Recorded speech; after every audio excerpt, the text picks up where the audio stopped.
Welcome to Chinese Novel Audiobook. Chapter 21. Gongfa. After the excitement, Hunter calmed down and knelt down in front of Claire on one knee. Thank you, Lord. The bowed head was full of shame. I had just suspected the Lord, and felt that the book he took out was useless. Now it seems that I still underestimated the Lord. In the past, although he believed that he was the loyal dog of Lord, it was only a complete loyalty to Claire, but after this incident, Hunter's loyalty to Claire was directly raised to the level of faith. Lord is omnipotent. Get up. Claire waved. After Hunter stood up, he realized that the air wave he had just generated had directly smashed the chair he was sitting on into crumbs, so he was even more embarrassed, and could only shamelessly pretend that this didn't happen. With this set of cultivation techniques, how long will it take those teenagers to become apprentice knights? Claire asked, and this was the question he was most concerned about. Hunter thought about it, but the more he thought about it, the more excited he became, and he said excitedly, if this exercise method is combined with the fighting method of our Viscount, I am confident that most of the knights will be able to practice within half a month. Come on out. After speaking, Hunter felt a little inappropriate and added, if you are a good knight like Crane, it is also possible to advance to the apprentice knight in 2 or 3 days. Oh. Claire's eyes lit up, it seemed that her armed forces would soon be ready for use. Okay, then I'll leave this matter to you. Remember not to leak it out. Follow your orders. Lord, there's another way of doing it, you can teach it together. Claire took out another book from the space ring. Hunter took the book that Claire handed over with his trembling hand with excitement. He had already seen the magic of the book about fighting Qi just now, and this book of self-law is definitely not bad. Where to go? As ordered. Hunter gave a knightly salute, then bowed and exited the room. After Hunter left, Claire rested on the sofa with her chin on one hand. He is very clear about the function of this exercise, and can quickly cultivate a grudge. If other lords find out, he will probably put pressure on him and force him to hand it over. However, I still trust those teenagers. Most of these people are from poor villages. Although they have never seen anything in the world, their characters are very simple and they are still very trustworthy. The law was leaked. After all, the strength is not strong enough, otherwise, there is no need to worry about these concerns. Claire sighed. Although this practice can quickly cultivate Do Qi, it is not enough to change the world. Do Qi has appeared for hundreds of thousands of years, and various magical Do Qi cultivation methods have appeared. For example, the Golden Lion family in the capital city, once they have awakened their golden fighting Qi cultivation method, they can directly cross the 3 stages of apprenticeship, bronze, and silver to enter the golden knight level. More precious. After all, no matter how many apprentice knights there are not enough for a golden knight to slash, what is the use of being able to advance quickly? Moreover, this is just a basic exercise. Hant was able to advance to the Silver Knight mainly because of his usual accumulation, and the exercise just played a role in fueling the flames. To be honest, this book the training speed of the breathing movement method is not as high as that of the vindictive method handed down from the Viscount. But the two are not in conflict, they can be combined with each other to practice, so the speed will be much faster if you practice together. The name of the Golden Lion family in the royal capital was derived from the Do Qi cultivation method. If the members of this family are generally adults, their strength is at the level of a golden knight, but with such a powerful cultivation method, other nobles have little I dare not have the idea of peeping. Because this Golden Lion family is a family of military meritocracy, anyone who dares to peep at their practice, even if there is a slight rumor, will teach you an honest lesson. So, after all, the strength is still too weak, and some good things have to be hidden and tucked away. Hunter, who was holding 2 books, was very excited now. He seemed to have seen the glory of the Viscount Griffin shining on the whole kingdom. In his arms, for fear of losing it accidentally. Then he walked out of the Viscount mansion quickly, and when he got on the warhorse, he suddenly realized that he seemed to have forgotten something. But since I can't remember it, it means that the matter is not important. The most important thing now is to return to the military camp and teach this exercise to those bastards. La la la la la la la. Melly hummed a brisk tune, and trotted back to the living room with a clean rag in her hand. La la la, if you just wipe the floor again now, Meili's work is done, and you can go to Una to play. Thinking of this, Meili's eyes crescent with laughter. But as soon as she walked into the living room, the rag in her hand fell off. Meili's face was full of surprise, and a layer of tears appeared in her eyes. The corners of his aggrieved mouth dropped, and he stretched out his hand to wipe the tears from the corners of his eyes and cried, "Woo! Who left such long footprints? Woo-hoo! It's still covered with mud, and Meili again gotta clean it again. When can I find Yuna to play with? Woo-woo-woo." While crying aggrieved, Meili squatted down, picked up the rag in her hand and continued to wipe the floor. Regan also returned to the Viscount mansion in a carriage at this time. He looked curiously at the crying Meili and asked, "What's wrong? Who made you cry?" Meili stretched out her hand and wiped away her tears with her arm. www.mtlnovel.com forced a smile on her face. "It's okay, Meili is working hard." Seeing her crying face, Regan was a little puzzled, but he still planned to report to the young master that the matter he explained had been done. "Then you work hard. I have already told your parents, so you can stay here at ease."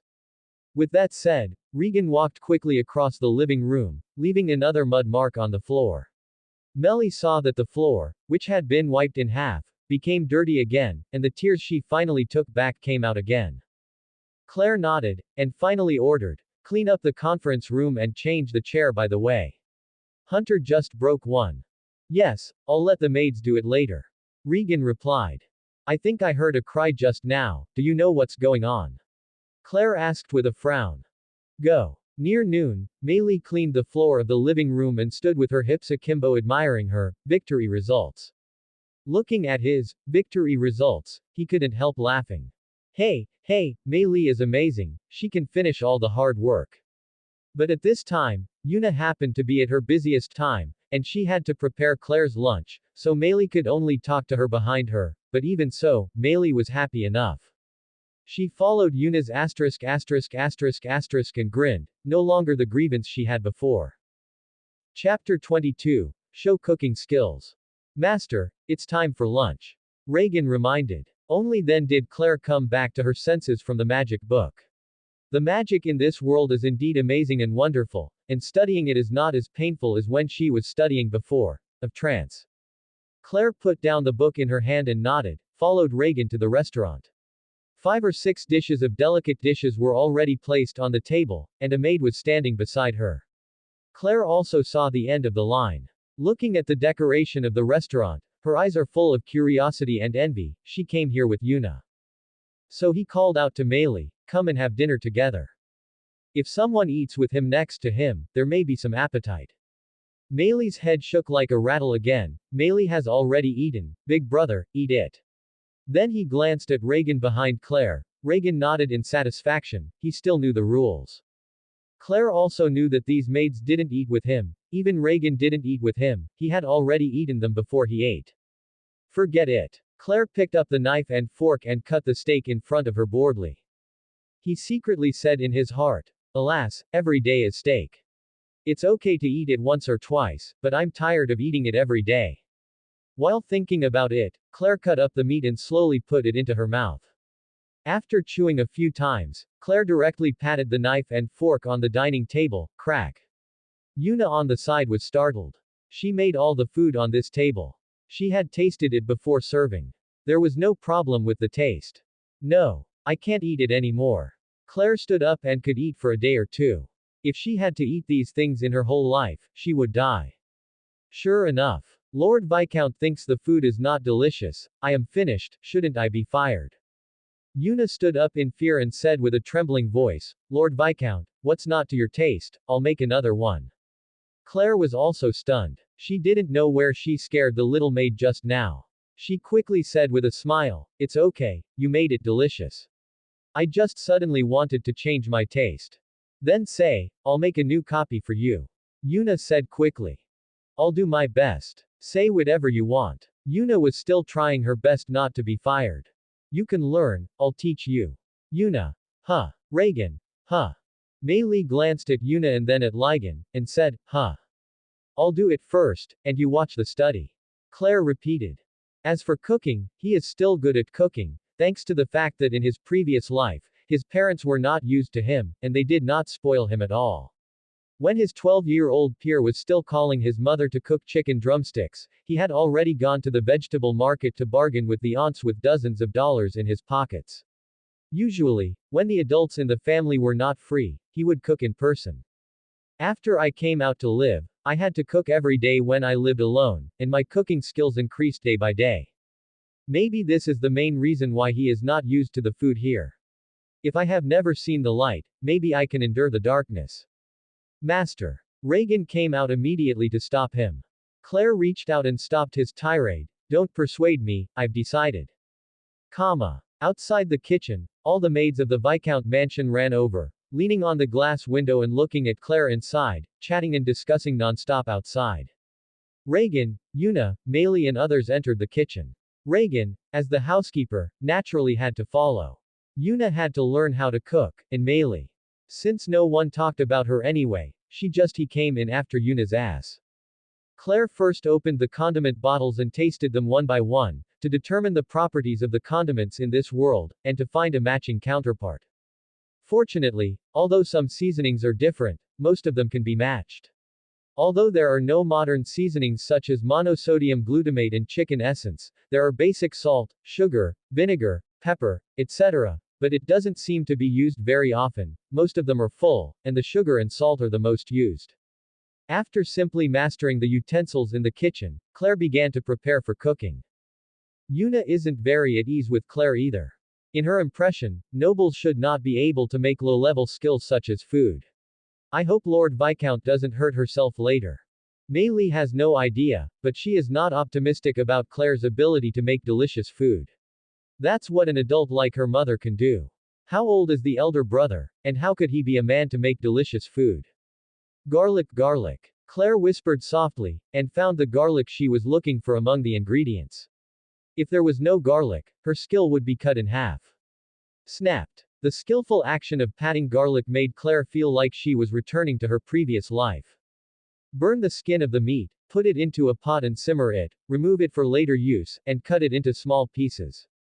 Pour the oil into the pot, the oil is bubbling and put in the cut pieces of meat, then the iron pan makes a sizzling sound, then pick up the 7 mature pieces of meat, and put the remaining oil into the ingredients and continue to stir fry. Add the sugar to fry the sugar, add the meat and water, and simmer on a low heat. Reagan didn't even think that his young master could be so skilled in making dishes when he was beaten to death, and his jaw dropped in shock. Yuna rubbed her feet to see Claire's movements carefully, memorizing all the steps just now, and Claire's skillful movements made her contempt. The braised pork still needs to be simmered for a while, so Claire started making the next dish. Cutting, chopping, and chopping are all well versed in knife skills, and I have never forgotten about flipping a spoon. The smell of the food was already lingering in the kitchen, and the maids outside the door couldn't help swallowing when they smelled the smell. Inside, Meili stared at the prepared dishes with her eyes wide open. Yes, the saliva flowed out unconsciously and dripped on his clothes without knowing it. Okay. Claire brought the last braised pork. There are 5 dishes in total, 1 soup. They are braised pork, sweet and sour pork ribs, shredded pork with green peppers, steamed fish, braised beef brisket and a seaweed egg drop soup. It's also thanks to the fact that the Viscounty is near the sea, so there is nori. Otherwise, Claire doesn't know what to do with that soup. Try it, Claire said while looking at the shocked crowd. The 5 dishes were full of flavors. Reagan felt the saliva in his mouth kept flowing out of his mouth just by looking at them, but he still retained a little restraint and demeanor. Mary wants to try it. Meili raised her hand and jumped up forcefully, for fear that Claire didn't see her because of her small size. Okay, Meili will try it first. Claire handed over a spoon. Meili stepped on the chair and reached the table with her feet. She first took a sip of the soup, and then sucked it into her mouth, then her eyes lit up, and she hurriedly stretched out the spoon to the other dishes. Turtle. Every time he finished eating a dish, his eyes seemed to light up. After shouting, "Turtle," he turned to another dish. Reagan frowned anxiously on the side. Don't just keep your eyes shining, you should say something. In less than 10 seconds, Meili tasted it twice by herself. Regan watched anxiously, and at this moment, he didn't care about his face, and directly picked up the spoon. Master, I'll try it too. A piece of braised pork entered his mouth. Turtle. Reagan couldn't help shouting like Meili. Yuna glanced at Claire, then took a spoon and joined Reagan and Meili. The maids outside the door all squeezed their faces against the glass windows, and their eyes were filled with envy. You guys don't stand outside, let's come in and eat together. Claire invited. As soon as these words came out, the maids outside rushed in a rush. Seeing this, Meili immediately stuffed a big piece of braised pork into her mouth, for fear that she wouldn't be able to grab those big sisters later. Don't worry, this has to be eaten with rice, or with bread. Anyway, this kind of heresy wouldn't try to eat Fakler. There is still rice in this world, but it is not as popular as wheat, but there are still some in the family of a Viscount. Those few dishes were quickly swept away by the dozen or so people. Claire did not continue to cook, but stood aside to guide Yuna. The maids and sisters on the side are also cheering for Yuna, come on. You have to learn this craft so we can eat it later. Chapter 23. You are from the Viscount house. In the next few days, Claire can eat the taste from her hometown. Although Yuna's craftsmanship is still a bit unskilled, the taste of the food is much better than the previous food. Claire and the maids living in the castle happiness index increased. Claire usually asks the maids to move out of the reclining chairs and sit in the shade of the small courtyard outside the castle to enjoy the shade, holding several large books about magic in her hands. Learning magic is really good. Magicians in this world are more like scientists in previous lives. Not only are they addictive when they master spells, but they are also attractive in the process of exploring the truth. Claire read a book in her hand, and immersed herself in it unconsciously. But not long after, Claire was attracted by the two figures in the corner of her eye. On one side of the Viscount mansion, Regan and Yuna were standing opposite each other, while Yuna lowered her head, as if being reprimanded. It's human nature to watch the fun, and Claire pricked up her ears immediately. The two of them were not very far away from him, so she could barely hear what they said. Regan said, "What? You want to pay a year's salary in advance? Do you know what you are talking about?" Yuna lowered her head and didn't dare to speak, she looked completely weak. Seeing the other party like this, Regan couldn't bear it anymore, so he slowed down. Why on earth are you paying this year's salary? Since Meili came in, Regan could clearly feel that his temper was slowly getting better. If this was left in the past, whenever the other party made this request, he would let the other party pack up and leave. Yuna still didn't lift her head up and said weakly, "My mother's condition has worsened, I want to pay her a year's salary in advance to take her to see a doctor. I beg you, I will definitely work hard, no slack." A look of pity flashed in Regan's eyes, and he sighed. When Yuna came for the interview, she said that one of the main reasons for her interview was to collect medical bills for her mother. "How much will your mother's medical bills cost?" Regan asked. 6 silver coins. Even if your salary for a year is only 4 silver coins and 800 copper coins, that's not enough. I still have some savings at home, which should be enough. Yuna replied in a low voice. Alas. Regan sighed and walked into the castle, while Yuna was still standing there at a loss. "What are you doing, waiting for me to bring money to you?" Regan said fiercely. "I will give you 6 silver coins directly, but if you don't work hard, there will be people who can do this work besides you." Clearly yet. Yuna was stunned for a moment, tears welling up in her eyes, she bowed deeply to Regan. "Thank you, butler. Don't cry, let the young master see how bad it is, come with me." Regan walked into the castle, and Yuna immediately followed. After the two disappeared, Claire chuckled lightly. Although Regan looked fierce, he was actually a very good person. Then he shook his head and continued to read the book in his hand. When it was time for dinner, Claire watched the food from her hometown move her forefinger when she was seated. Sure enough, the title of a gourmet country is not justified. Any home-cooked dish is countless times better than what he had eaten here before. Chewing the pieces of meat in her mouth, Claire cast her eyes on Yuna curiously. She looked in a trance, she couldn't keep her spirits up at all, and her expression was full of melancholy. From the moment Claire entered the restaurant, she was in this state. "Yona." Claire called softly. Yuna was still in a trance and didn't hear Claire's cry. Regan frowned and shouted in a higher voice, "Yuna. The young master is calling you." "Ah. Is there something wrong with the Viscount's dish? I'll make a new one." Yuna quickly reached out to the dish on the table and planned to take it down. Claire reached out her hand to stop her. It's all right, the dishes are all right, but what's wrong with you? You're in a trance, haven't you had a good rest? The melancholy expression on Yuna's face became even more intense when she mentioned it, but she still managed to cheer up. It's fine, thank you Viscount for your concern, I'm fine. If you have something to say, you, as the maid of the Viscount's mansion, are the people of the Viscount's mansion. We will solve it for you if we can. Claire said softly. Originally, I could hold it back, but I just couldn't stand the question from others. Claire's question broke all of Yuna's disguised strength at once. Kneeling down on the ground and sobbing silently, she cried out convulsively, woohoo! My mother is going to die, I don't want her to die. Tears flowed from her eyes uncontrollably, and her sleeves were soon soaked. Mei Li was speechless in shock. Although she felt that Sister Yuna was in a bad mood today, she didn't expect things to happen. It was so serious. Overwhelmed, Mei Li had no choice but to reach out and touch Yuna's jet black hair. Claire looked at Reagan in surprise, and Reagan also had a puzzled look on his face. I didn't give you money in the morning, but gave you a 3-hour leave to take your mother to see the doctor. Yuna covered her face and sobbed. The doctor said it can't be cured, I really don't know what to do.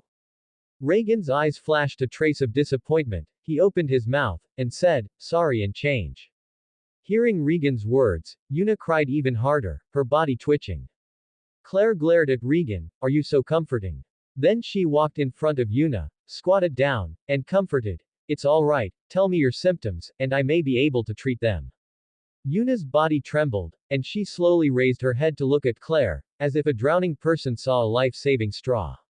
Really? Yuna's tone was full of pleading, even if it was fake, she was willing to believe it.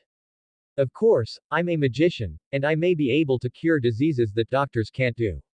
Claire showed a reassuring smile. www.mtlnovel.com. You should tell me your mother's symptoms first, so I can judge. Quote. Oh, okay. Yuna explained her mother's symptoms in detail. Fever, feeling cold. It sounds like sepsis. Claire murmured. Is there any cure? Yuna asked quickly. If it's the same as what I thought, then there should be no problem. Claire stood up holding Yuna's hand. Take me to your mother. Okay. Yuna quickly stood up and said with red eyes, Mom is still in the clinic in the city, Lord Viscount, come with me. Master, I'm going to prepare the carriage. Regan said quickly. No, it's only a few steps away. Speaking of which, I haven't walked through Nafu City yet. Yuna held Claire's hand and trotted in front of her, eager to pull Claire in front of her mother. Claire didn't slow down, and followed quickly, but as soon as she left the Viscount mansion, she smelled an indescribable stench. The streets were full of and feces, which made Claire feel a little uncomfortable. But the city of this century is like this, there are no perfect sewers and specialized cleaners to clean it. Claire trotted along with Yuna frowning, and after turning a few streets, she stopped in front of a clinic. Once here, Claire's frown deepened. The clinic looked like a garbage dump from the outside. All kinds of messy things were placed at random, making it extremely messy, and there was a smell even worse than the street. The smell came faintly. What kind of environment is this? It can also be called a hospital. It would be a miracle to be cured here. Claire thought to herself. Chapter 24. Quack. While Claire was still covering her nose, a thin and tall man in a black robe with a slovenly long beard leaned over. He said enthusiastically, are you here to see a doctor? I'm the doctor here, Moses. Claire looked at the other party's dress, and her brows wrinkled again. No matter how she dressed, it didn't look like a doctor. Instead, it looked like a worker cleaning the sewers, and the other party's body faintly exuded a stench. No, I'm here to find my mother. Yuna said, she's still in the clinic. You said before that it couldn't be cured, so I want to take her back. Dr. Moses only saw Yuna beside him at this moment, and his expression suddenly became disgusting, like waving his hand to drive away flies. We agreed in advance that even if you take it back, the money will not be refunded. If you can't cure it, you can only blame your mother's health. If everyone else can cure it, why can't she be cured? I used to be enthusiastic about Claire. First, I felt that the other party came to give me money. Second, the clothes on the other party's body were either rich or expensive. I must please one or two, but now it seems that I came with this girl. Certainly not too expensive. Yuna seemed to be frightened by the other party's tone, and whispered, I see, I won't ask for the money back. Even if it was her annual salary for 1 year, this was the case in Nafu City. There was only one clinic in this city. The doctor's status was very high. Unless you could guarantee that you would not get sick in the future, few people would go there. Offend the doctor. Yuna led Claire into the clinic. As soon as she entered, Claire felt dizzy, and the smell inside was more irritating than the outside. And that Dr. Moses followed closely behind them, for fear that Claire and the two would steal his medical equipment. Those small eyes stared at them like a thief. When he got inside, Claire could also see the structure inside the building. It was completely different from the hospital in his previous life. It was more like a black hotel in his previous life. Discomfort. Yuna trotted to the front of a hospital bed. On the bed was a woman in her 40s and 50s. Her lips were white and her eyes were faint. She barely opened her eyes to see who the person in front of her was. Own daughter. Why are you here? Aren't you working? The woman asked. Mom, it's all right, I found someone who can heal you. Yuna couldn't hold back her tears when she saw such a mother. Claire still maintains a frowning expression. The sheets and quilt on the hospital bed have turned yellow and haven't been changed yet. Is this still a hospital? And Moses, the doctor who was following them, finally came to his senses when he heard this. Co-author, this well-dressed person is not here to see a doctor, but to see a doctor for his own patient. This shows that he wants to rob him of the patient, and it shows that he wants to rob him of money. Crack. Moses slapped the table and scolded. What do you mean, don't you trust my medical skills? You even hired someone from outside to treat the disease. Claire didn't get used to him, and asked, what do you mean, are you still not allowed to go to other places for a doctor if you are not good at this? What kind of doctor are you? Huh. Who doesn't know about the whole Nafu City? I can only be Moses as the doctor. Are you new to Nafu City? You don't have to rely on medical skills to become a doctor. Moses stretched out his fingers and wanted to poke Claire's chest, but was avoided by Claire's backing. Claire smiled disdainfully. It's really a toad's burp. Humph. You can't take the sick away anyway. Moses stepped sideways and stopped at the exit, otherwise, after you pick up the person, the sick person will still have to depend on me if they die. Quote. Claire's eyes turned cold obviously. I'll just say, get out of the way. Can you bear the responsibility when this patient died with you? Moses didn't care at all and said, poor ghosts like them will die if they die, and they don't have the money to go to the church to receive holy light treatment. I'm the only doctor in Nafu City, and I can only blame her if I can't cure it. Well, if others can be cured, why can't she be cured? That's damn, the Lord made her die. Claire was already burning with anger. Damn, this is the first time I've seen such an arrogant person. His voice also became very cold. I'll say this one last time, get out of here. While speaking, Claire's mental power was released invisibly, forming a certain coercion, which scared Moses back a few steps. You. Moses pointed at Claire and wanted to say something cruel, but he felt that if he didn't let go, he would definitely die. Claire's expression was still cold, staring at Moses in front of her and said lightly, Yuna, help your mother and let's go. Okay. Yuna looked at Claire's back and felt a full sense of security. After lifting the quilt covering her mother, Yuna stopped and looked at Moses. Doctor, can you pull out these needles from my mother's body? Humph. Moses snorted coldly, but he still came over. He didn't want the woman to take his medical equipment away. Only Claire had some doubts, because she was facing Yuna, so she was not very clear, and murmured, needle tube. Turning his head, he saw that Yuna's mother's arm had a needle inserted.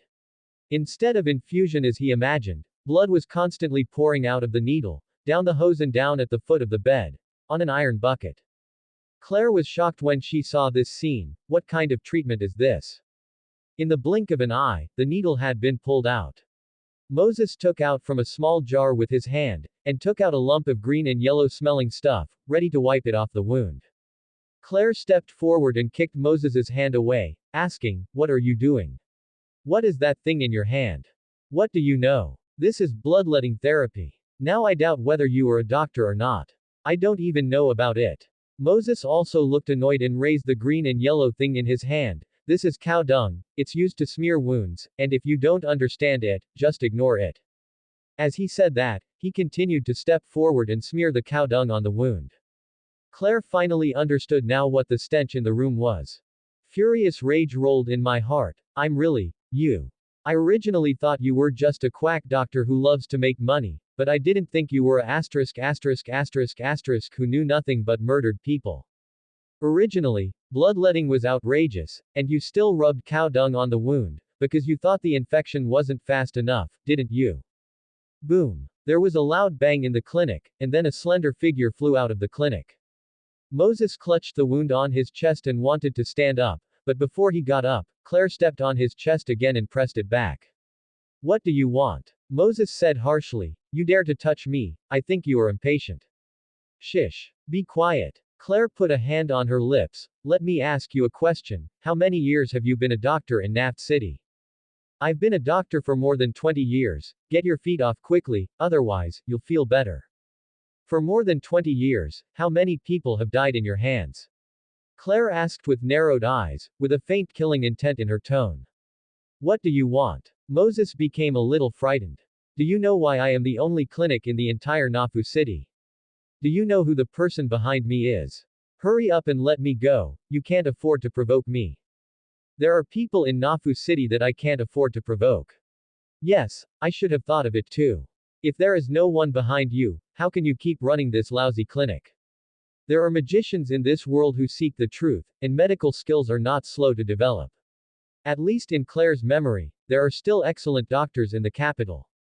Although the overall medical level is not comparable to the medical level of the previous life, but in some respects, it is still outstanding. At least there will be no such case of arbitrarily treating people to death, so this Moses is not a serious doctor at all, but a swindling liar. Claire pulled out a revolver with a backhand, not pointing at Moses on the ground, but pointing the muzzle at the sky.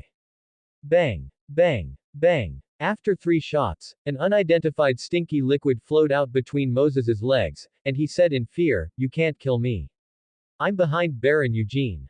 Looking at the pool of urine, Claire took a few steps back in disgust. Baron Eugene, don't worry, I won't kill you, at least not now.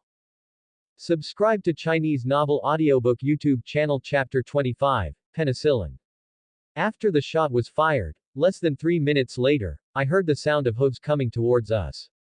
The leader was the Knight Captain Hunter, who had been promoted to the Silver Knight, followed by the knights in the military camp. There were nearly 20 people coming, all of them riding horses. Suddenly, he looked very imposing in the past. Magnificent. Claire glanced back and saw Crane, who was closely behind Hunter, and could clearly feel that he was very different from the previous one. Have you been promoted to apprentice knight? Claire thought secretly. Seeing Claire looking at him, Crane returned an embarrassed smile. Dismount! Hunter shouted. More than 20 knights collapsed on their horses together, all in one uniform, and there was only one sound when the soles of their feet landed. Hunter stepped forward and knelt down on one knee. Lord. I rushed over as soon as I heard the gunshots. Hearing this, the Dr. Moses, who thought he had seen the rescue, suddenly became ashes and looked at Claire dully. Who would have thought that this well-dressed young man was actually the Viscount? He thought it was a foreign doctor who came to steal business with him. Lord Viscount is wronged. Moses burst into tears, reaching out to hug Claire's thigh. Vine art. Claire turned her hand to cast a rudimentary magic, and the emerald vines whipped Moses several meters away. Moses fell to the ground and felt sore all over, and let out a wailing sound. Seeing this, Hunter didn't understand what was going on, but his goal was very clear. He waved his hand and said, Tie that guy up. 2 of the knights in the back walked out, like catching a chicken, and they set up Moses all at once. Claire nodded with satisfaction. Press it down, I'll deal with him after I've dealt with it. Follow your orders. Hunter was just about to instruct the knights to take Moses down, when a discordant voice came. A fat little white man with a mustache ran over panting, Lord Viscount, wait a moment. The corners of Claire's mouth rose slightly. Baron Eugene. Baron Eugene stopped 2 meters in front of Claire, took out a handkerchief and wiped the sweat on his forehead, panting heavily. This short distance is already half a month's worth of exercise for him. If it wasn't for the movement from his clinic and the knights riding over again, he wouldn't have come all the way. What's wrong with Baron Eugene? Claire asked, pretending not to know. That, take a step to talk. Baron Eugene looked around, and there were already a lot of people around to watch the fun. Claire followed the other party to the corner, as if to make some transaction. Lord Viscount, this clinic is my property. Can you spare him for my sake? I can, pay you some money. Baron Eugene said easily, as he thought, Claire, even if he didn't look at him, he had to put Moses in the face of money. What? Claire suddenly took a few steps back and shouted loudly, you asked me to let this quack doctor go. Do you know how many people he killed? The people around became excited all of a sudden, and they watched a play. Claire continued to shout loudly, do you know that his treatment method will lead to the tragic death of the patient? The patient who was not in such a serious condition would be half crippled even if he did not die. I have stayed in the capital, and the doctor there, it's not treated that way at all. Claire shouted loudly, for fear that the onlookers would not hear the same thing. At this time, Baron Eugene's face was full of embarrassment, and he opened his hand to hope that Claire would not be so loud. Lord Viscount, be quiet. Baron Eugene whispered. Claire laughed for a while, and asked, Baron Eugene, you let him go. Did you instruct him to do it like this, to make a fool of yourself for your own benefit? At this time, Baron Eugene was sweating more on his forehead than he had run before. The sweat from his neck almost soaked his collar. When he looked at the crowd around him, he felt that they had given themselves like swallowed. No, it's not like this. Baron Eugene immediately distanced himself and said, I haven't been to the clinic for a long time, and I didn't even know he would do this. Fortunately, Lord Viscount noticed that he was a quack doctor, otherwise I would have he was kept in the dark. When Moses heard this, his face turned ashen. Even Baron Eugene had given up on him, so who could save him? Lord Viscount, I support you, hurry up and suppress this quack doctor. Baron Eugene hurriedly said, for fear that Moses would confess to him. Anyway, Moses was crushed, so I had to find a new doctor.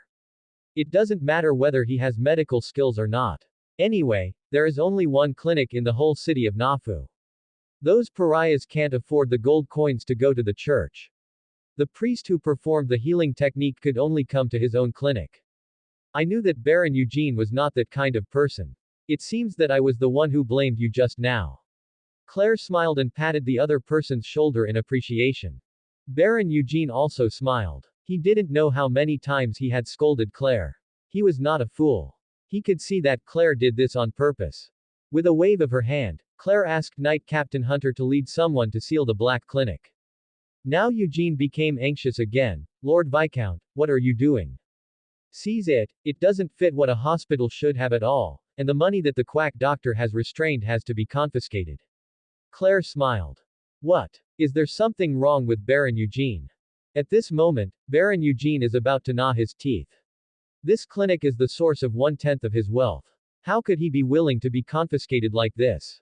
And this month's money has not been collected yet, and there are at least 1,000 gold coins in it. That's right, monopoly is so profitable. However, after looking at the knights around, he could only smash his teeth and swallow in his stomach. Word by word. No problem. That's good. Claire turned and said loudly to the onlookers, from now on, if there is a hospital or clinic opening, it will be reported to the Viscount mansion. If you don't have certain medical skills, it is impossible for you to be prescribed. Otherwise, there will be what to do with a quack doctor like this.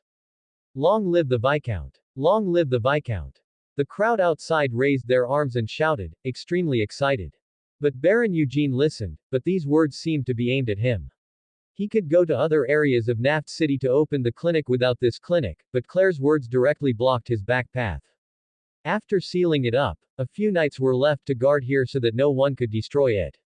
Claire got on the horse and asked Regan, who arrived at this time, to take Una and her mother to the carriage. Go back to the Viscount mansion. Claire said loudly. As he spoke, he glanced at Baron Eugene, who was clenching his fists tightly behind him. He could still see the hatred for him in his eyes. But so what? Claire doesn't care. If he is not afraid that directly touching Baron Eugene will cause a collective resistance of all the nobles and big businessmen in Nafu City, it will affect the normal operation of Naford City. The other party was also tortured.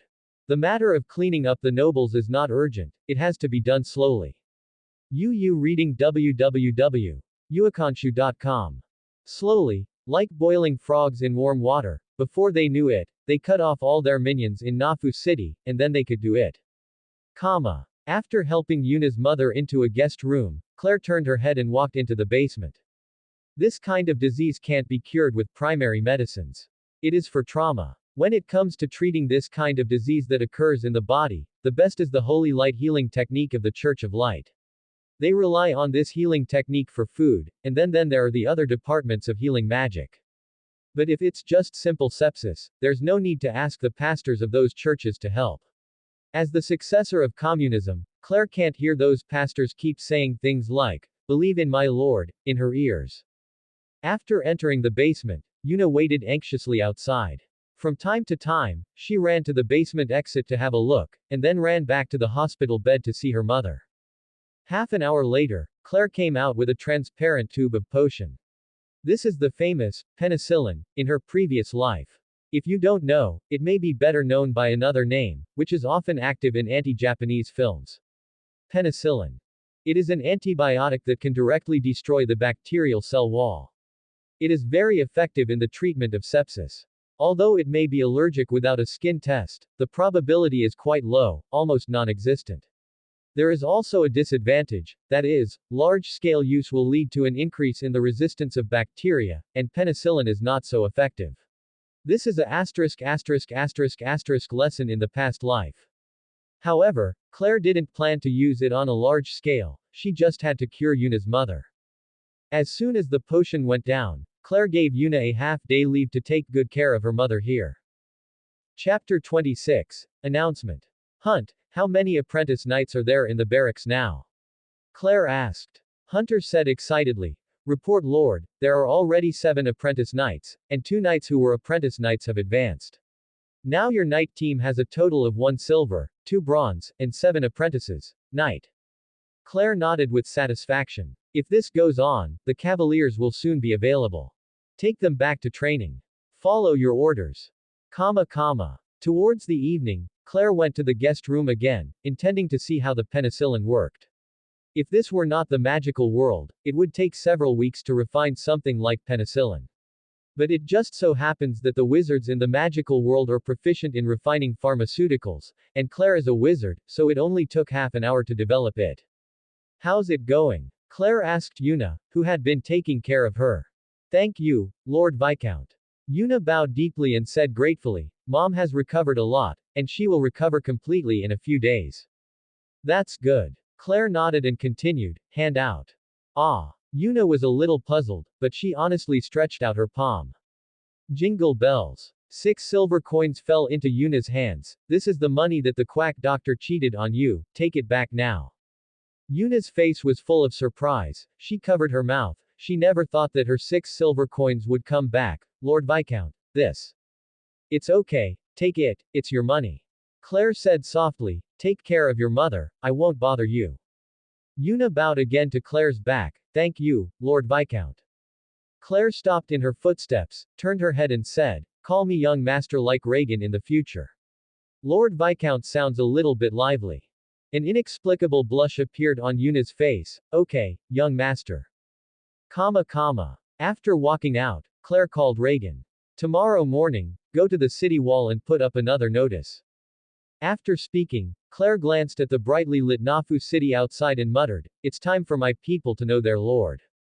As ordered. Young master. Early in the morning, some people who entered and exited the city gate of Nafu found that there was a new announcement next to the original 2 announcements at the city gate.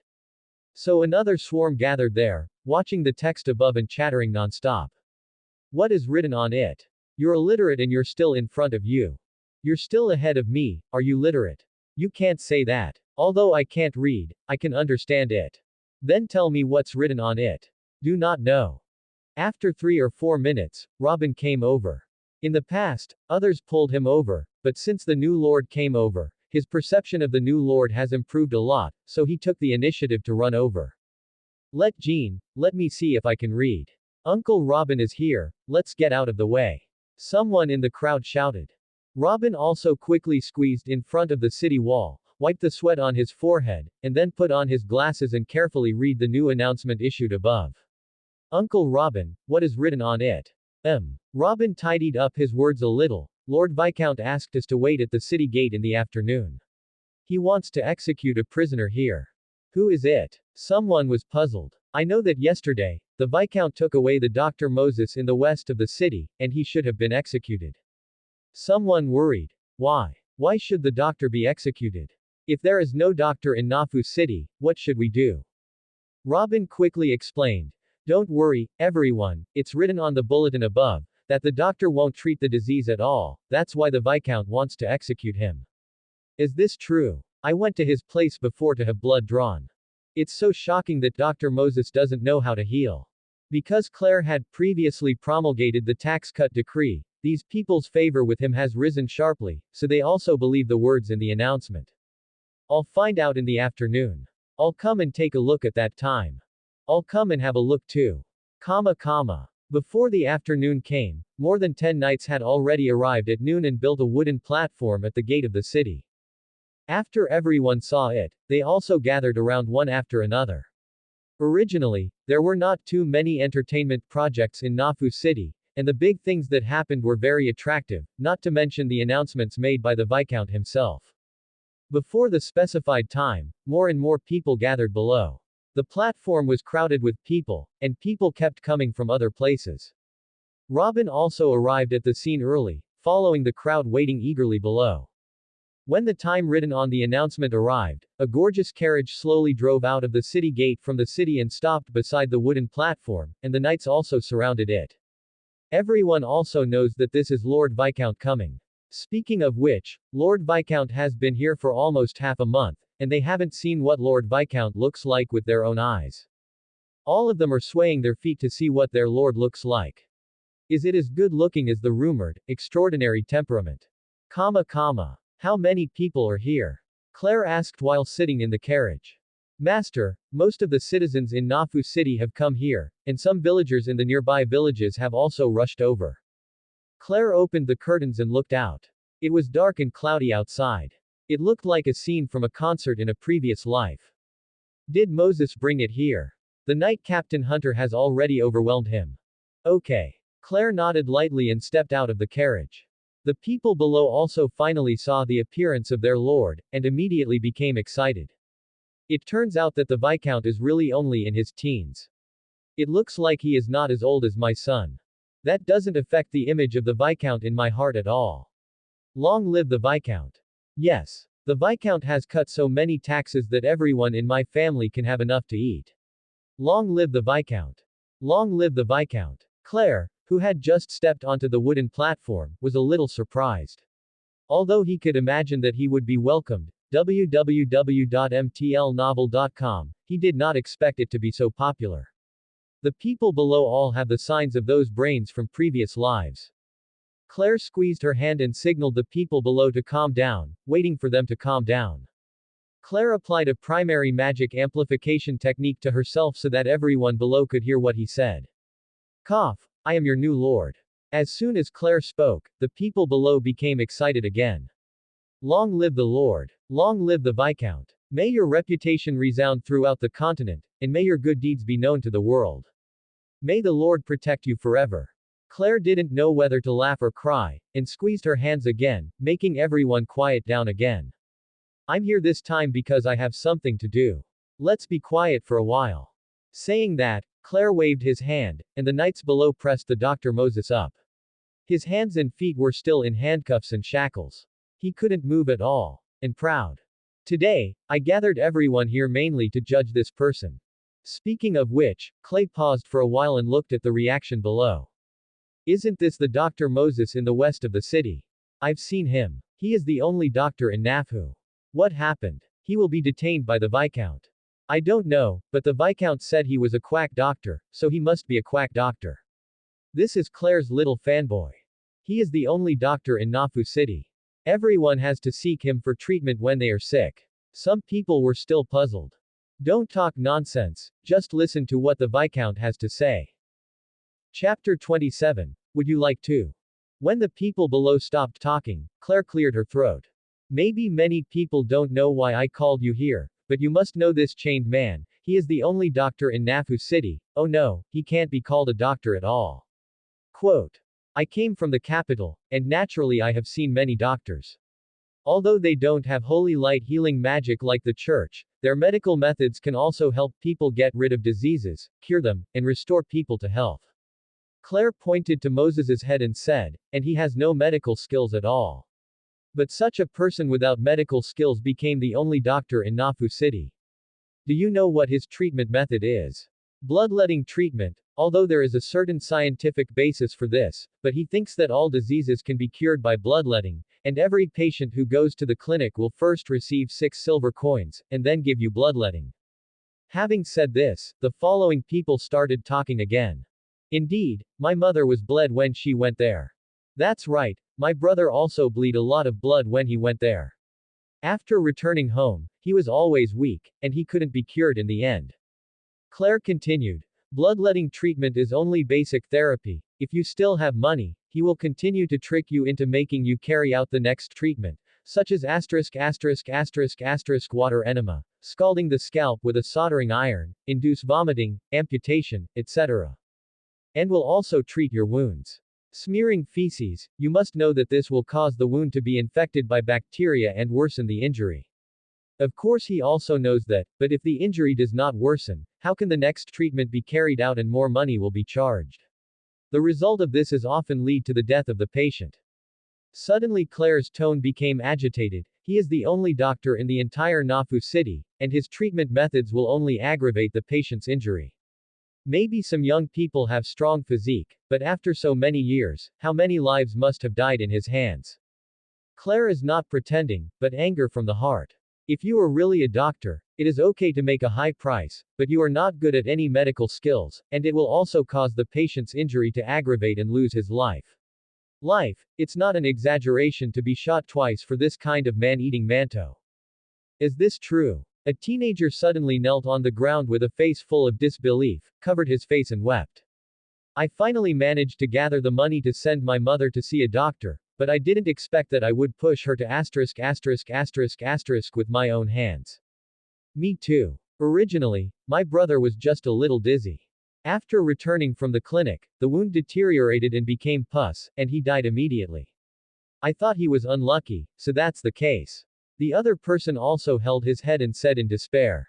After Claire revealed the truth, more and more people realized that it seemed that after their relatives returned from the clinic, they all died after a few days. Before they thought it was bad luck and had a terminal illness that could not be cured, but now it looks like it's all the quack's fault. And those who survived after going to the clinic are extremely grateful at this moment. Thanks to their good luck, they didn't let the quack doctor die. Those people who have lost their loved ones have red eyes at this time, glaring at Moses kneeling on the platform, their eyes are full of killing intent. It's all your fault. If it wasn't for you, my brother wouldn't have died. I'm going to kill you. Kill you. You quack doctor who kills people. A boy was so weak from crying that he couldn't stand up in battle, so he could only beat the ground hard and screamed, "You give my mother back. You murderer. I'm going to kill him. This guy." People kept trying to squeeze up, trying to kill Moses, who was shivering on the wooden platform, the guy who murdered their relatives. After doing evil for so many years, Moses has always been in a high position. Where have I ever seen such a scene? Those people who usually have to beg him for healing, now it seems like they are going to eat him alive, but hearing the voice, Moses couldn't help trembling all over. Bang! A huge roar exploded. The people below also stopped the movement of squeezing forward, and looked straight at it. At this time, Moses, who was kneeling on the ground, had a big hole in his chest, and he lay straight forward. Before dying, his eyes were still full of fear and remorse, but that remorse was not the one who thought he was wrong, but the remorse that came from facing the fear of death. Claire glanced down and said softly, "Don't worry, everyone, I brought him here to put him on trial." "Thank you, Lord Viscount." A woman whimpered and knelt down on the spot. Her husband also died at the hands of Moses. "Thank you, Lord Viscount, for avenging us." The people below knelt one after another, most of them choked and sobbed. It's not surprising that a relative who originally thought it was a normal death found out that they were killed by someone else. This emotional fluctuation is not something that ordinary people can bear. This time, Claire didn't dodge like the last time, and this time he deserved it. Looking at the people who fell to their knees with a plop, Claire pursed her lips. The responsibility on her shoulders was a little heavier, but he was willing to accept such a burden. He took a few steps forward and walked to the edge of the wooden platform. At this moment, Claire was only a few steps away from the people below, but it was this distance that gave the people a different feeling. The Viscount was very close to them. At the edge of the platform, Claire sat down directly, as if chatting with ordinary neighbors. As you all know, I just returned to the Viscount from the capital, and many of you don't know me, or we've been away for so long that you all forgot that you still have a lord, but now I'm back. It's just that when I came back, I found that it was completely different from what I remembered. You don't live in a peaceful and contented territory like I imagined, and because of excessive taxes, you can't afford to eat, and you even starve to death. It has all happened, and my heart is very sad when I see it. My people should not be like this, they should live freely and prosperously, so I am exempted from those numerous taxes. Hearing this, the people below silently heard the sound of breathing, but their hearts were incomparably surging, as if endless blood filled their bodies. They could feel that what the Viscount said today would affect their future, and even change their fate. Reading www.yequanshu.com. Claire's voice was not loud but very encouraging. Well, it's not enough. I hope you can not only eat well and wear new clothes, I hope you can become rich, children can read, can receive a complete education, I hope you can stop worrying about tomorrow's food, and hope you will no longer be treated like slaves by others. I hope you can live happier and prouder than the people in other territories. When people ask where you are, you can proudly tell them that I am a citizen of the Viscount Griffin. Our viscounty is the happiest place in the country and the world. The people who live on the Viscounty Griffin are the happiest people in the world. Quote. But it's unrealistic to rely on me alone. Claire opened her arms to face the crowd. I hope you can join me in building this home that belongs to us, are you willing? As soon as these words were spoken, there was silence below, and there was only a thumping heartbeat. Immediately afterwards, a deafening shout resounded through the sky. Willing. I am willing to die for the Viscount. We are willing to build our home together with the Viscount. The people below were all blushing at this time, waving their hands and screaming hard. The sound resounded throughout Nafu City. This was the most exciting day in their lives. Claire looked at the people below and smiled, smiling happily. These words are not polite words he said, but what he said from the bottom of his heart. Maybe he didn't have a clear goal when he first came to this world, but starting from today, he has, that is to command the Viscount build it up and let these people who believe in themselves live a good life. Chapter 28. The Tax Officer of the Viscount. When Claire gave that impassioned speech, Robin listened carefully from below, and also raised his arms and shouted along with the people. After the speech, Robin was a little restless when he got home. He always felt that a blood was boiling in his body, which had been burning since Claire started to speak. What's the matter? It's been like this since you came back from a trip. Robin's wife Linda saw that her husband had something on his mind. Robin glanced at his beautiful wife, gently held up each other's hands, and said gently, "It's okay, maybe it's too hot today, it's a little hot. I don't know you yet." Linda clenched Robin's hand with both hands. "I will support you in whatever you want to do, whether you want to serve the Viscount, I also think he is quite good. Don't say it, we agreed before, and we will no longer work for the nobles." Robin interrupted his wife's words. Linda was silent for a while before replying, "Okay, no matter what decision you make, I will listen to you." This night, Robin felt that a fire was burning in his heart, as if it was going to burn outside through his heart. Before going to bed, he remembered what Claire said before. But it's unrealistic to rely on me alone. I hope you can join me in building this home that belongs to us, are you willing? Robin suddenly woke up from the dream. Although he couldn't remember what kind of dream he had, he vaguely saw the figure of Lord Viscount in the dream. At this moment, he felt that he had to do something. So he turned over. What's wrong? Linda was also awakened. Robin on the opposite side remained silent, and spoke after a while. I'll go to the Viscount's mansion. After speaking, he turned over and got up, took out his most decent clothes and put it on, opened the door and walked out. It's only 4 o'clock, you can sleep for a while. Linda shouted from behind. But Robin, who walked out of the house, couldn't hear it anymore. Even if he heard it, he couldn't bear the choice in his heart at this moment. The blood in his heart was completely burned at this moment. Robin felt that this would be the best thing he had ever done. The right choice, there is no one. Master, someone has come to apply for a job application. Claire just walked down from the 6th floor when she heard Reagan's words. Bring it here and have a look, and prepare a breakfast for others by the way, and interview at the restaurant. After that, Claire went to wash up. In the restaurant, Robin, who was sitting down, was a little nervous looking at the food in front of him. He was also someone who had seen the world, but he had never seen food like this before, and the aroma was still wafting into his nose. Come on, the saliva can't stop flowing. But before Claire came up, he was too embarrassed to start eating first, he could only watch the delicious food on that table and swallow. Da da da. Hearing the sound of footsteps approaching, Robin looked up, and immediately stood up the moment he saw Claire. Your Excellency the Viscount, Guyan. Claire returned a kind smile, sit down. After the two parties were seated, Claire looked at the dark circles under the eyes of the other and asked first, your face is not very good, isn't it? Robin scratched his head in embarrassment. He squatted at the Viscount's door for 2 or 3 hours before waiting for Reagan to get up. Thank you for your concern, Lord Viscount, but it's alright, your speech yesterday was so exciting that I couldn't sleep. That's why this caused the complexion to deteriorate. Oh. Claire nodded, let's eat first, and chat while eating. Okay. Robin seemed a little nervous, but he still picked up the cutlery and dealt with the food in front of him. The moment the piece of meat entered his mouth, the delicious food was much better than the food he had eaten before.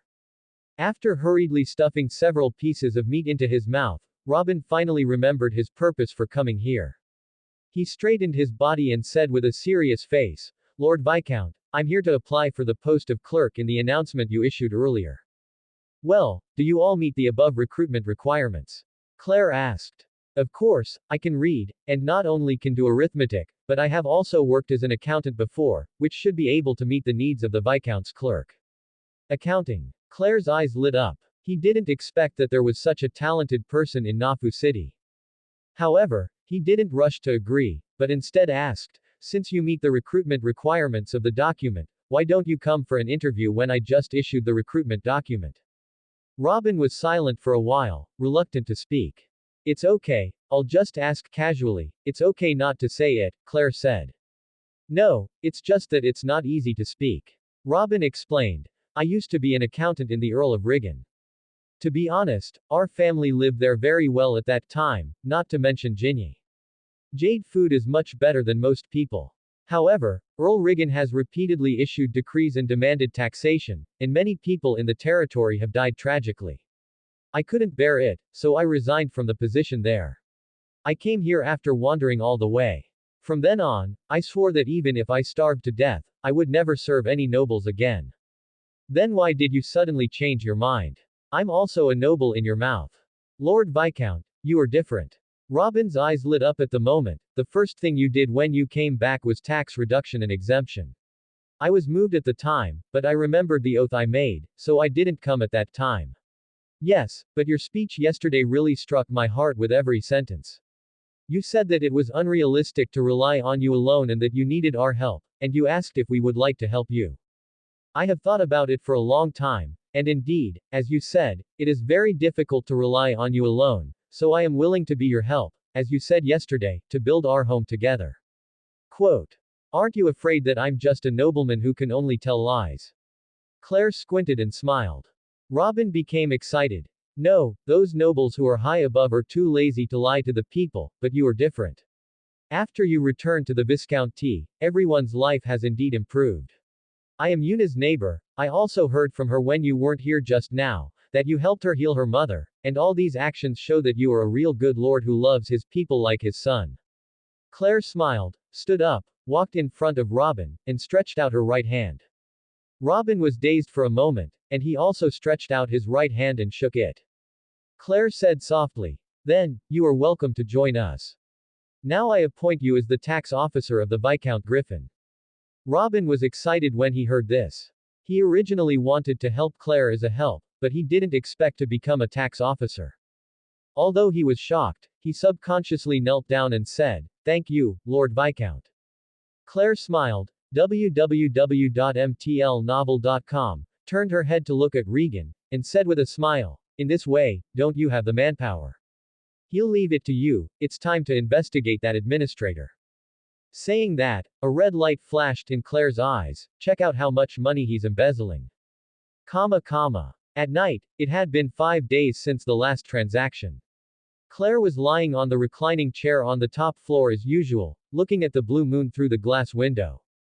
I habitually opened the trading panel, which was a bit like my previous life. Obviously, there was nothing to do but habitually open the phone screen to see if anyone was looking for me. However, what is different from the past is that this time there has been a change on the trading panel. The trading point that can only appear in a week has magically appeared at this moment. Claire sat up from the reclining chair in shock. The time interval has become shorter. What's the reason? Claire's brain twirled rapidly. The only change during this period was that I was promoted to an intermediate level mage, and my mental power has risen a lot. Is it that mental power is the key to condensing the trading point? Before, when I traded with Chen Han, I heard him say that he can only trade once a year.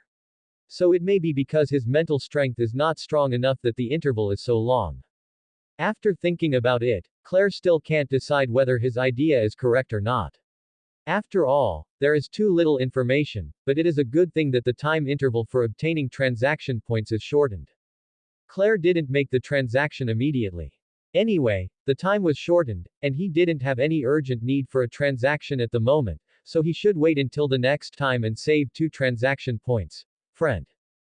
Chapter 29. Even the strongest lion sleeps. Go. Hurry up, they are running back again. A child called to his companion and shouted. Did those knights run back? It's only been half an hour, so have you finished the lap of Nafu City? Stop talking, hurry up, if you slow down, they will run past, and we won't be able to catch up. The child quickly pulled his partner and ran towards the city gate. The rest of the adults who were idle also followed. These days, they were not woken up by the alarm clock at home, but by the sound of the knights running outside the city gate, every 5 or 6 in the morning. At that time, there was a neat shout from outside the city gate. 121. 121. Outside the city gate, a group of knights in heavy armor were striding forward with strange steps. Although the pace was strange, the speed was extremely fast, and they ran out dozens of meters in the blink of an eye. Behind them, Hunter, the captain of the knights, was also wearing huge and heavy armor, chasing after them with a whip in his hand. Run fast for me, if you fall, you'll have to eat me with a whip. After shouting this sentence, the speed of the group of ***** in front increased a lot, and Hunter also showed a knowing smile. This method is still the one that the Lord gave him at the beginning. Although I know it can't be underestimated, I didn't expect the effect to be so great. These teenagers are wearing nearly 100 kilograms of armor, but the speed is already comparable to that of a horse running at full strength. Comparable. If you take off the armor, the speed professional assassin is even faster, and not only is the speed, but also cannot be underestimated in terms of flexibility.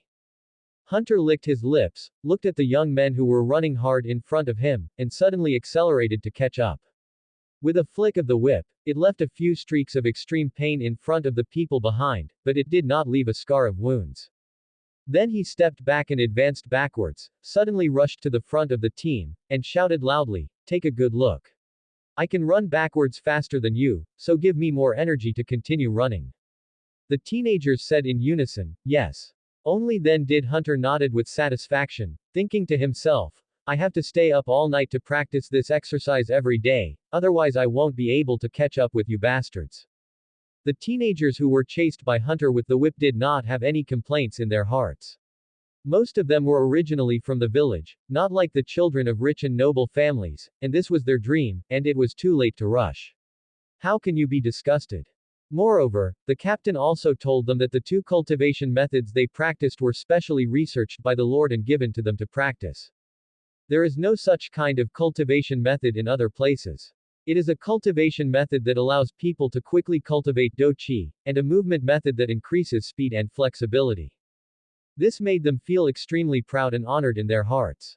Snort. What do you have? We have 2 cultivation methods that lords have personally researched for us. They can not only quickly cultivate vindictiveness, but also speed up our speed. There must be no such magical cultivation methods in your land. Under this kind of mentality, everyone's pride and sense of identity towards the Viscount rose slowly and imperceptibly, but their loyalty to Claire didn't rise much, because when they were recruited as knights, they almost reached their peak. Da da da da da. The footsteps of the knights gradually became smaller, and their figures gradually disappeared from the sight of the public.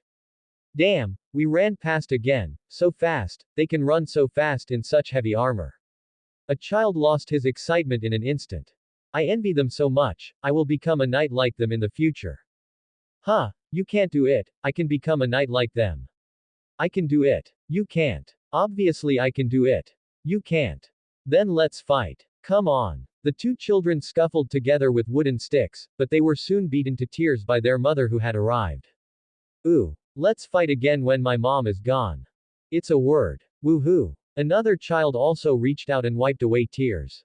Comma. 121. 121. Clap. A loud slap on the table sounded, and Baron Eugene said with a frown, I'm bored, these knights won't be tired after training every day.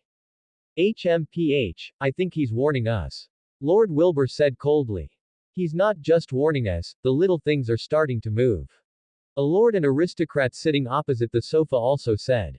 All the nobles and some big businessmen in Nafu City gathered in this room, and even the government officials who originally belonged to Claire were also present. Yeah, didn't he seal up Baron Eugene's clinic before? Who doesn't know that the clinic was opened by Baron Eugene in the whole Nafu City? He sealed it up without giving any face, and even took all the money. It was returned to those pariahs. After collecting the medical bills, Claire did not put them in her own vault. Instead, they handed it over to Robin, the tax officer, for him to deal with, and returned the gold coins to those who had come to the clinic for treatment before. Humph. Baron Eugene let out a cold snort, and when he mentioned it, he became very angry, and slapped the table again. What kind of Viscount is he? He doesn't even know how to be a noble. Instead of going with us, he went with the pariahs. I heard that he gave a speech at the city gate a few days ago. Now, nobles are nobles, can you come together with those pariahs? What Baron Eugene said makes sense, what a shit, Lord Viscount can't even be a noble. When he comes back, we don't want to share some money with him, so why bother to deal with us? And what kind of a pariah has become? The tax officer, I really don't understand what he's thinking. These days, the shops and entertainment venues under the hands of these nobles have been checked by Robin, and they just made up for the missing tax supplies. Watching the gold coins in their hands flow into other people's pockets, these stingy nobles could not wait to swallow Claire alive. Don't talk about this for now. Frank, the administrative officer, said, the tax officer also found me. The previous tax increases were issued by me, and the money received was divided equally by everyone. Yes, he took away all the ledger books. It is estimated that in a few days, we will find out how many gold coins we have stolen. Tell me, what should we do? The matter of issuing the decree is done by you alone. Don't think of relying on us. Lord Wilbur immediately wanted to clear the relationship. Reading www.uakanshu.com. The other nobles also closed their mouths and didn't want to have anything to do with this matter. Anyway, you issued the decree, and we didn't force you to issue it. How do I know the money came from those pariahs? You give me what I want, the tax increase has nothing to do with me. You. Administrative officer Frank pointed angrily at the other party's nose and cursed, did you take that money? Now that something happens, you want me to fight alone. Fuck you. Lord Wilbur wanted to fight back, but was stopped by Baron Eugene. Okay, is there any use in arguing like this? Frank is right, we've taken all the money, and he won't let us go if something goes wrong. Wilbur gave a bitter face, then what do you say? A cold light flashed in Eugene's eyes, and he said coldly, since the problem can't be solved, then solve the person who found the problem. The nobles present were stunned and asked, you mean to kill the new tax collector? Yes. That's right. Everyone present looked at each other with a smile on their faces. Frank interrupted suddenly. No, this can only be postponed temporarily. If you want to really solve this matter, you have to. After speaking, Frank closed his mouth, but everyone knew that he wanted to say something later. What is? Baron Eugene narrowed his eyes. Did you know that he has that magic weapon in his hand? No matter how powerful a lion sleeps, doesn't it? Frank replied with a smile. Ha ha ha, that's right. For a time, the room was filled with a happy atmosphere, and they seemed to see the happiness of returning to their previous life. Chapter 30. I do not accept surrender from others. It was late at night, and most of the people in Nafu City fell asleep. Claire also put the magic book in her hand back on the bookshelf and went back to her bedroom to rest. Outside the Viscount's mansion, there were a pair of eyes staring at Claire's room.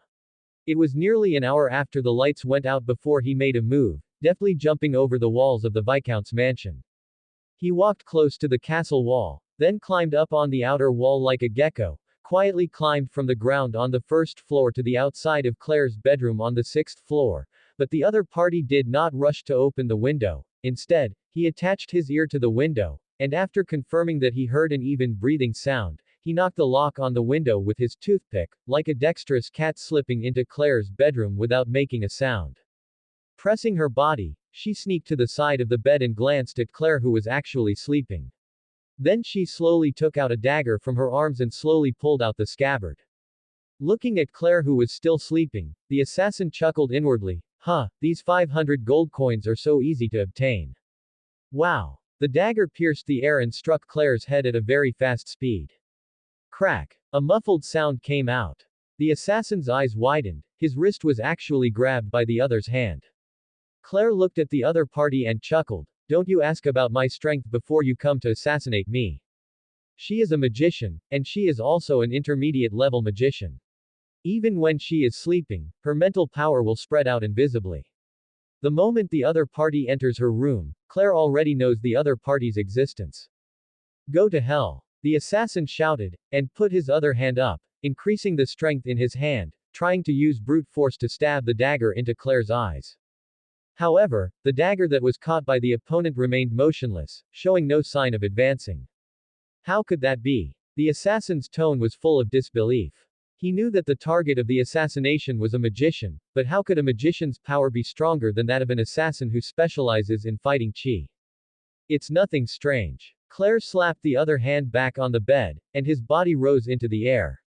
He twisted his body in midair and kicked his leg on the opponent's neck, knocking the assassin back a few times. Step. Claire took the opportunity to stand up, with a flash of light in her hand, and a dagger studded with gems appeared in her hand. The assassin rubbed his neck, rushed over without believing evil, and muttered, I still don't believe that you are stronger than me. Then try it. Claire took the lead in pressing over, exuding mental power to carefully observe the opponent's movements, and reacted at the same time as she reacted to the opposition. The assassin didn't create a few wounds on Claire's body, instead Claire drew a few bloodstains. That's impossible. The assassin seemed a little crazy. He had practiced for nearly 10 years to have this strength. How could a person who has never practiced fighting qi be stronger than him? Claire smiled slightly, without explanation. Can I tell you, this is the first time I traded the power pill, and it can increase the strength tenfold at most. Then he hooked at the other party. Come here.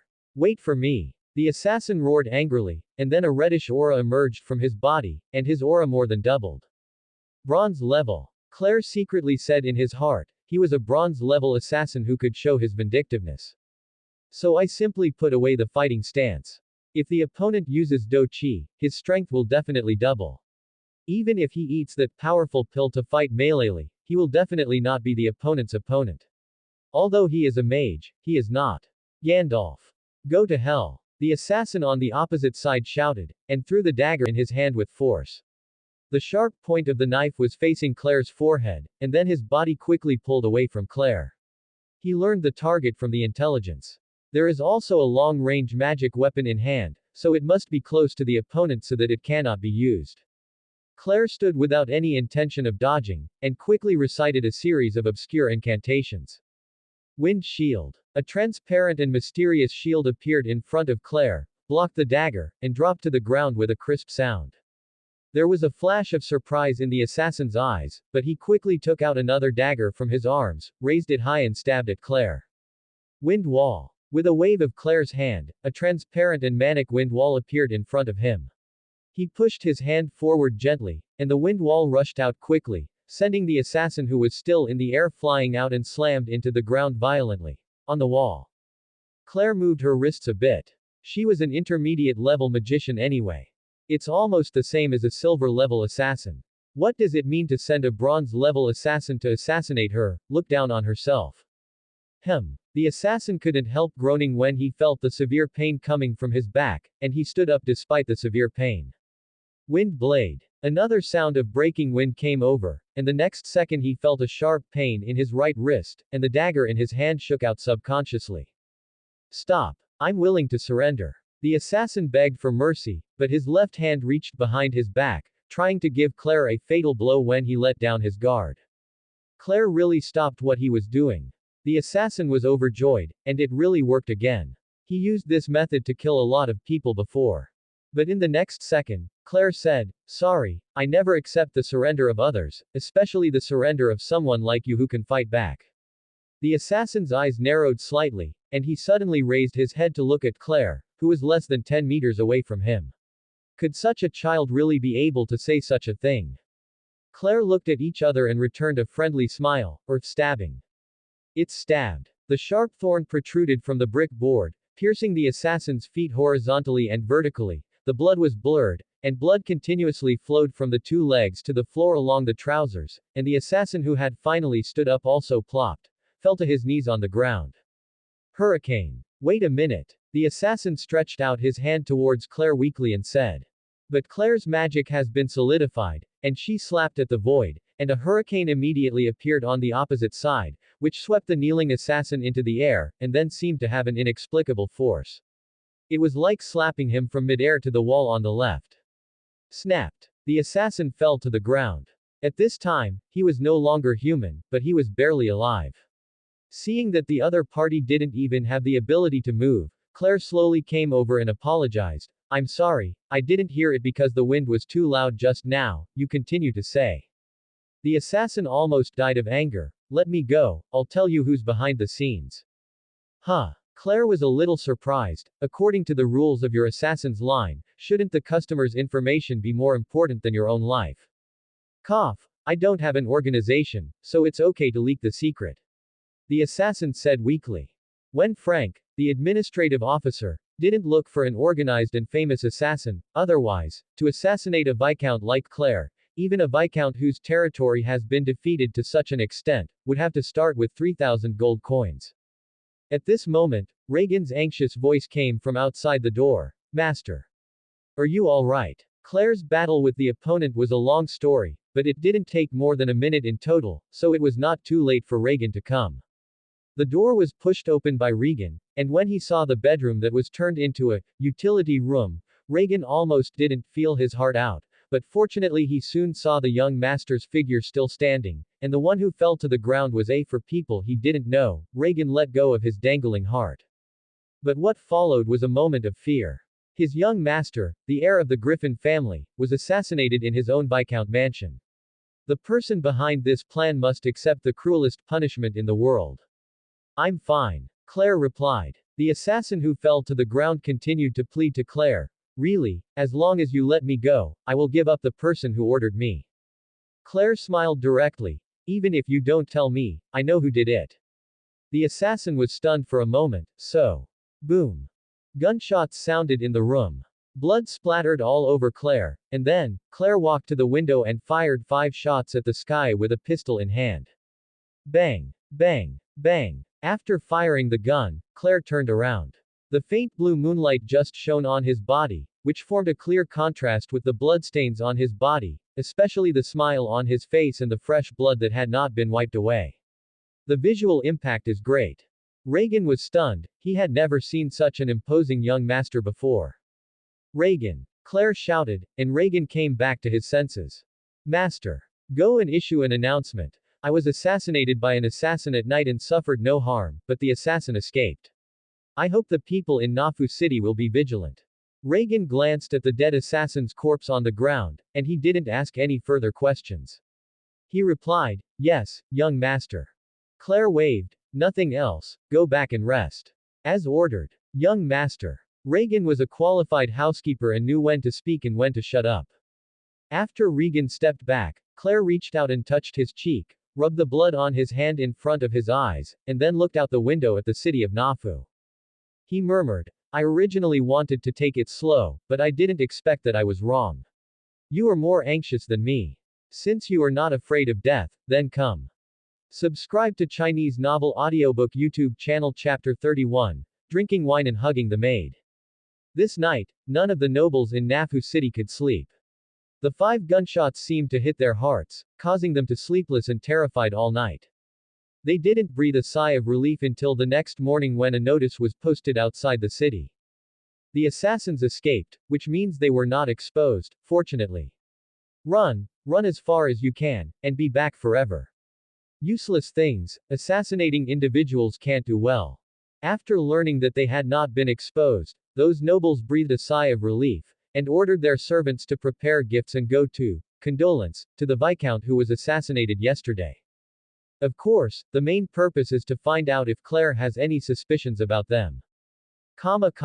Lord Viscount, this is my condolence gift to you.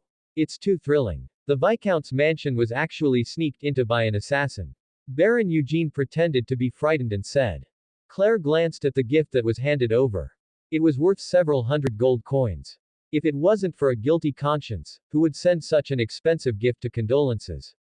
The last time I pitied you for 500 gold coins was like a dead father and mother, this time so active. The rest of the nobles also brought their gifts one after another, and soon filled the living room table. Damn. Claire also pretended to sigh. I didn't expect such a thing to happen. Is the Viscount injured? We have been worried since we heard the gunshots last night. Not only us, but your people are also worried. Eugene continued to try again. Claire shook her head. I wasn't injured. I wasn't asleep when he came in, so I shot him away with a gun. As he wished, he told him everything he wanted to know. The nobles present were all overjoyed. It seems that the two sides just met each other, so they and others must not have been exposed. Claire continued, don't worry, everyone. From today onwards, there will be knights patrolling the vicinity of the Viscount mansion every night. This kind of thing will never happen again. Eugene's smile stiffened for a while, but it soon filled with smiles. This move was the surest way of their next assassination plan. Does the Viscount have any suspicions? Lord Wilbur asked tentatively, sticking his head out. These nobles are very timid, and they must ensure that they are 100% free from suspicion, so that they can fall asleep peacefully. Claire's eyes widened. I said before that you were just a bunch of useless trash. That's true. If I asked this question, even if I didn't suspect you at first, I should be alert now. However, he still pretended not to understand anything, dragged his chin and thought for a while before saying, I don't know, I haven't been back to the Viscount for a long time. After thinking about it, I don't seem to have offended anyone. Who do you think is most likely to assassinate me? Claire threw the words to the other party, and the more than 10 people in the other party were stunned for a moment, and looked at each other. Robber. Baron Eugene said first. Yes, it must be the robbers outside the city. The rest of the nobles also echoed. They saw that the lord of the Viscount had returned, so they wanted to kidnap the Viscount to extort money. Yes, the group of robbers outside the city are vicious, and our previous goods have been robbed by the other party several times. That's right, Lord Viscount must be wary of those robbers outside the city. Claire smiled. Is that so? Baron Eugene wanted to say something, but footsteps came from outside the door. That was the Knight Captain Hunter. Compared to before Claire came, he was much stronger at this time, and even the aura he exuded surpassed that of the Knight Captain who died tragically before. Lord. Claire glanced around at the nobles sitting on the sofa, and they all nodded wisely. Master Viscount is busy first. I will go back with confidence when I see that you are all right. That's right. When I see that you don't know that it was us who sent the assassins and that we spilled dirty water on others, we'll go back with confidence. Lord Viscount, retire. Slow walk, no farewell. Claire waved with a kind smile. After confirming that the other party had left, Claire took Hunter to the conference hall and sat down, and asked, how many apprentice knights are there in the barracks now?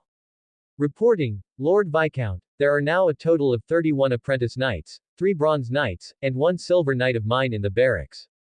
Claire nodded. Although this strength is not yet the armament strength that a Viscount should have, it is enough. How is Crane training recently? Hearing Claire asking about Crane, Hunter also showed a hint of appreciation in his eyes. He trains very diligently every time, and he should be the next one to advance to the Bronze Knight. The last time I saw Crane, the other party was already an apprentice knight, but I didn't expect Hunter to rate him so highly. Claire touched her nose and continued to ask, how far can the Viscount's Dochi cultivation secrets allow you to cultivate? This is what the previous Viscount left behind, enough for us to cultivate to the level of a great knight. Claire pondered for a while. Generally speaking, a few golden knights can hold up the face of a Viscount, and a high-level knight is more than enough, but Claire's ambition is more than that. Use it first, and then I will find a way to get you a fighting chi secret that can be cultivated to a higher level. Claire doesn't have enough financial resources yet, and the Dookie cheats that are enough to cultivate to the level of a great knight were bought during the richest period of the Griffin family. It cost more than 600,000 gold coins, and now let him buy a higher level Dookie. Cheats can't even buy him if he sells it. Thank you, Lord Viscount. Hunter was secretly excited. www.mtlnovel.com. He was right, Lord Viscount was planning to revive the entire Viscounty. How about the thing I asked you to do? Speaking of this, Hunter's expression also became serious. Report to the Lord, everything is ready. Okay. Claire replied softly. Afterwards, the two discussed carefully in the conference hall. In Nafu City, the people here became angry after seeing the announcement posted, and they were about to explode with anger. What? The Viscount has finally come to such a good Viscount, exempted us from so many taxes, and led us to a better life. Someone actually wanted to assassinate him. And this is what happened in the Viscount mansion. This is unbearable. Not long after the announcement was posted, people spontaneously formed an organization and patrolled inside and outside the city of Nafu, intending to find an assassin who could go to assassinate the Viscount Lord. But just after noon, a new news spread that the robbers outside the city sent people to assassinate the Viscount. And this news spread inside and outside the city at a very fast speed, and the original hatred for the assassins was also transferred to the robbers outside the city, and the people who cursed were those ***** robbers. And after doing these things, the nobles were completely stabilized, and they transferred the public opinion to the robbers outside the city, and no one doubted them. It was not the first time for them to do this kind of thing, and some of them had experience. As long as you spend some money to get those small gangs to help spread the news, you can quickly turn the blame of public opinion on others. But they were drinking fine wine in their mansion and enjoying it with the maid in their arms. Chapter 32. Reward. The next day. Claire was enjoying breakfast in the Viscount mansion, and after a while, Regan came in from outside. Master, Hunter wants to see you. Claire took a sip of her drink and said softly, call him over. After a while, Hunter came up behind Regan, and as soon as he saw Claire, he half-kneeled in excitement. Lord, the things you told me are all done. Claire nodded gently, well, there are no casualties, right? No, thanks to the magic weapon you gave me, the only silver knight of the opponent was killed by me at the beginning, and the rest were not our opponents at all, and the opponent's camp was washed away in one round.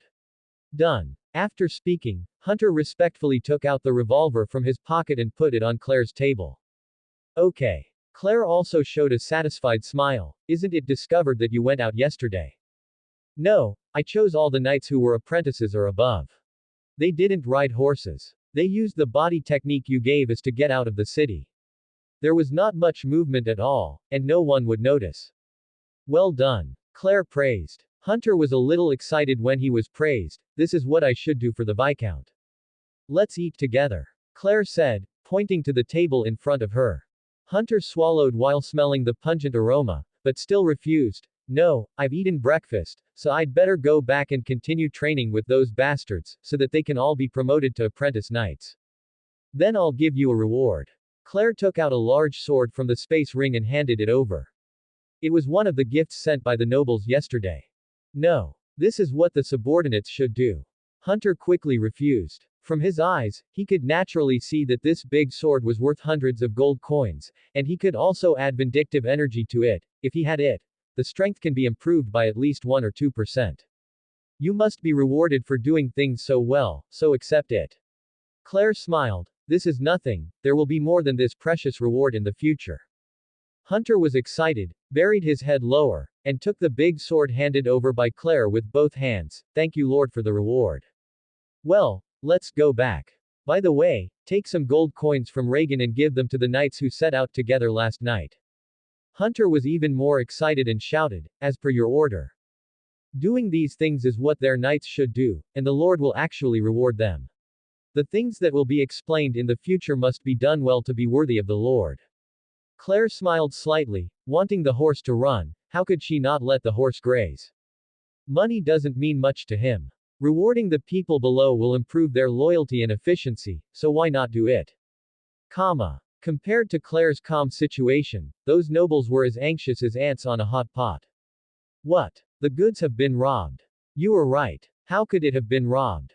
The goods of our dozen nobles are all together. The goods of other nobles were also robbed. Even the knights we paid for and hired were killed without leaving a single one. Even the head of the Silver Knight was cut off. So cruel. Because it was the head that was shot, Hunter cut off his head in order to avoid finding the bullet. Get your horses ready. I'm going to Baron Eugene to discuss what to do with this matter. It was the same room as before, but the nobles sitting here were full of anxiety. How could that be? Our cargo hasn't had an accident for several years, and it's been 6 years since the last accident. That's right, it was because we were robbed last time, so we joined forces to deliver goods together, and crowdfunded to hire the Silver Knight. When the goods were robbed this time, their first thought was not Claire, but the robbers outside the city. After all, before Claire came, their own goods were also robbed. Originally, they purchased their goods according to their own stores in Nafu City, and they had their own purchase channels. However, as long as they were easy to be robbed, they simply sent a horse team to hire mercenaries to the goods for themselves. Less robbed. However, after a few years, his goods still suffered.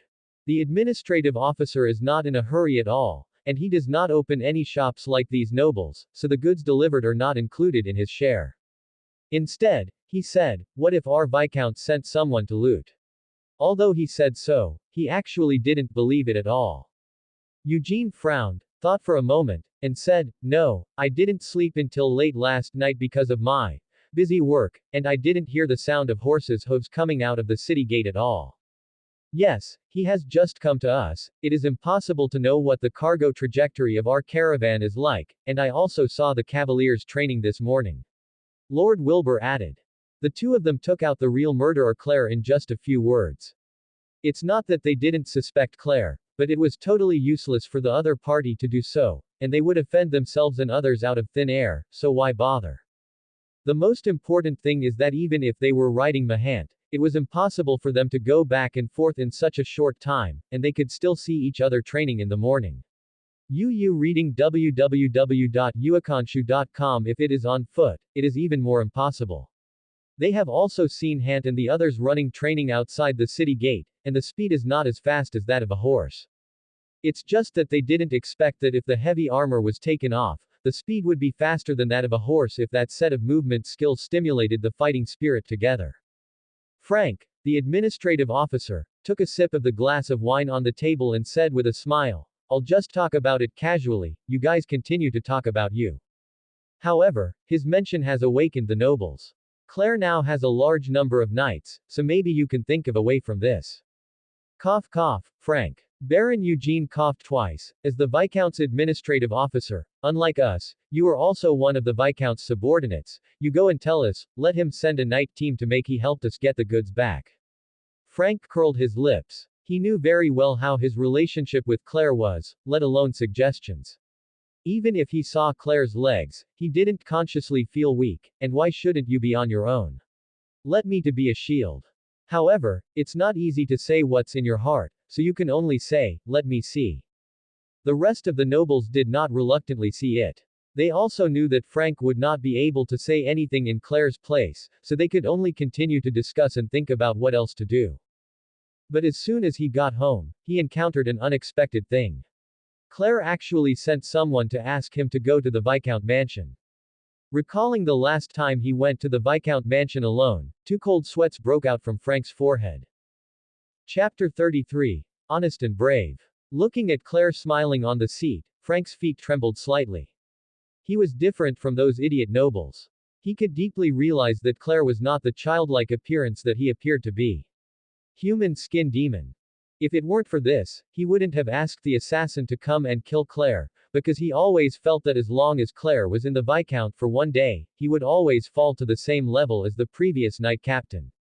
Administrator Frank. Claire said softly. And Frank below quickly responded. Yes. Lord Viscount.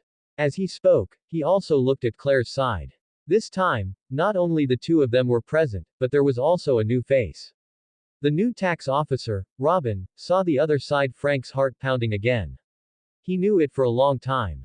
The other party has taken away all the tax documents of the Viscounty over the years, and will definitely find out something, but I didn't expect it to be so fast. Frank closed his eyes and prayed silently in his heart. If it is impossible to take the initiative to explain now, he can only pray that the other party is a half-assed person and can't find anything. Seeing the other party's reaction, Claire chuckled in her heart and continued, Frank, 3 generations of your family have managed the Viscount for our Griffin family for generations, and the tax payment is never late every year. Yes. Frank did not dare to answer, knowing that there must be other words below.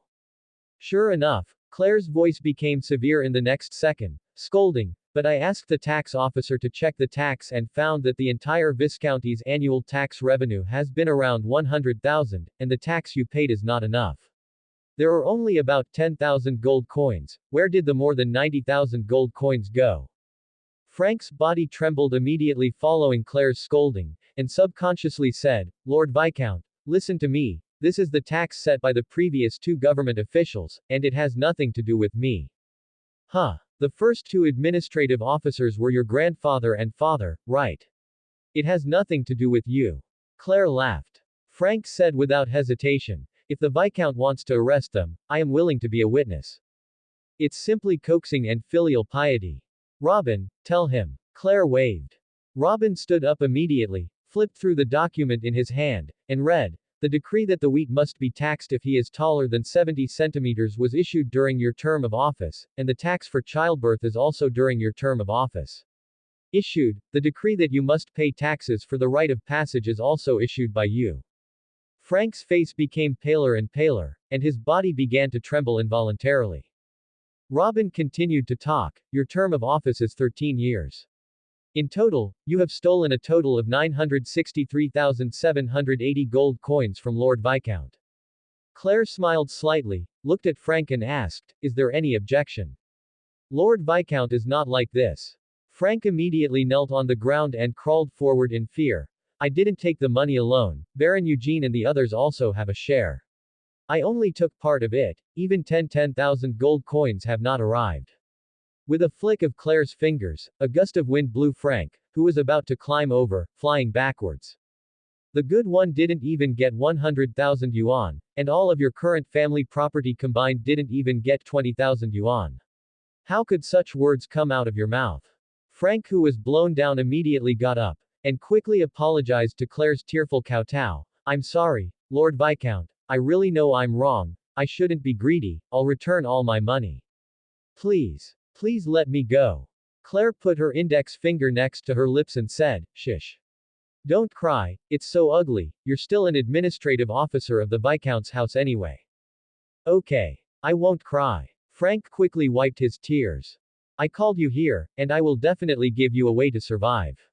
Otherwise, the place where we meet now should be in prison. Yes, yes. Frank nodded in agreement. You said you were willing to return all the money to me. Claire asked with narrowed eyes. I do. Frank replied quickly, for fear of being a step too late. How much money do you have now? 30,000 gold coins. I am willing to give you all of them. Claire cursed inwardly, fuck. As a Viscount, you don't have as much money as the other parties. I need you to do one thing for me now, and I'll let you live after I'm done. Of course, you can't do it, administrative officer. No problem. As long as the Viscount says it, I will definitely do it. A person like Frank can betray even his own father and grandfather. As long as he saves his life, there is nothing he can't do. Okay. I just like talking to smart people like you. Only my life is my own, and the rest is not important.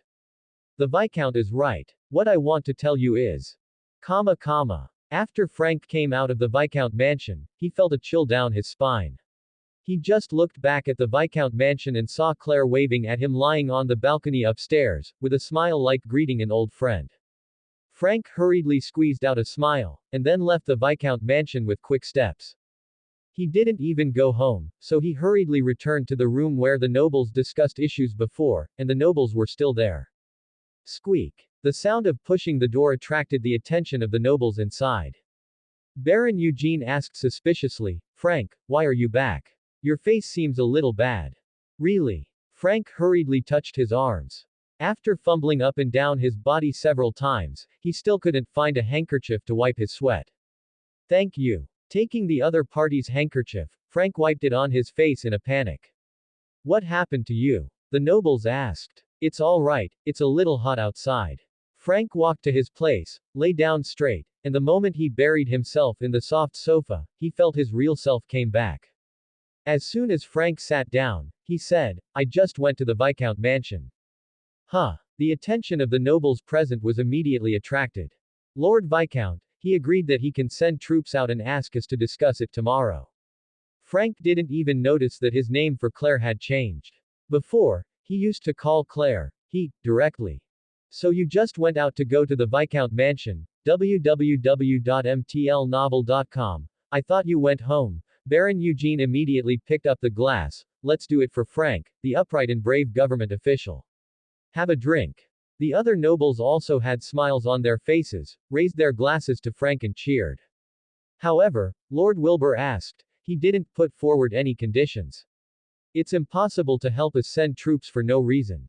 Haven't you never dealt with him? Why did you go to him suddenly, and yours after the complexion comes back?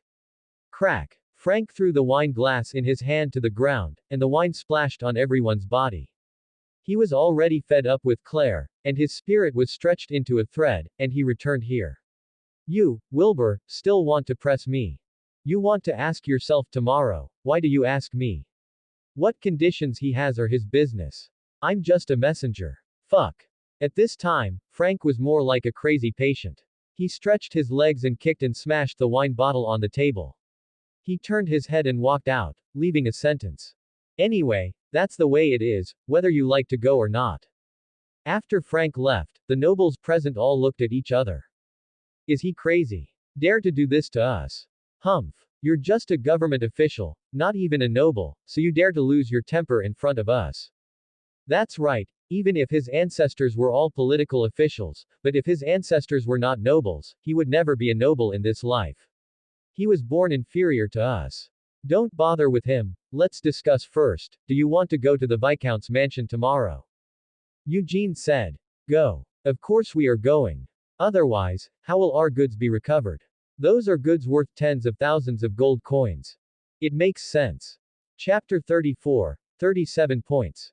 Early in the morning, all the nobles in Nafu City were standing outside the gate of the Viscount's mansion. Your Excellency the Viscount, Guyan. Your Excellency the Viscount, Guyan. Claire also greeted the other party with a smile. Good morning everyone, please take a seat. After the nobles sat down, the maids also put the fruit desserts on the table, but these things were just decorations. Except for children like Meili, not many people paid attention to them. Or because of what Frank, the administrative officer, said yesterday. Baron Eugene said straight to the point. Lord Viscount, I heard Frank say that you are willing to help us send troops to crusade against those robbers. Is this true? Of course. Claire said, before they sent assassins to assassinate me, and now they stole your goods, obviously they don't care about our city of Nafu. Hearing this, the nobles nodded.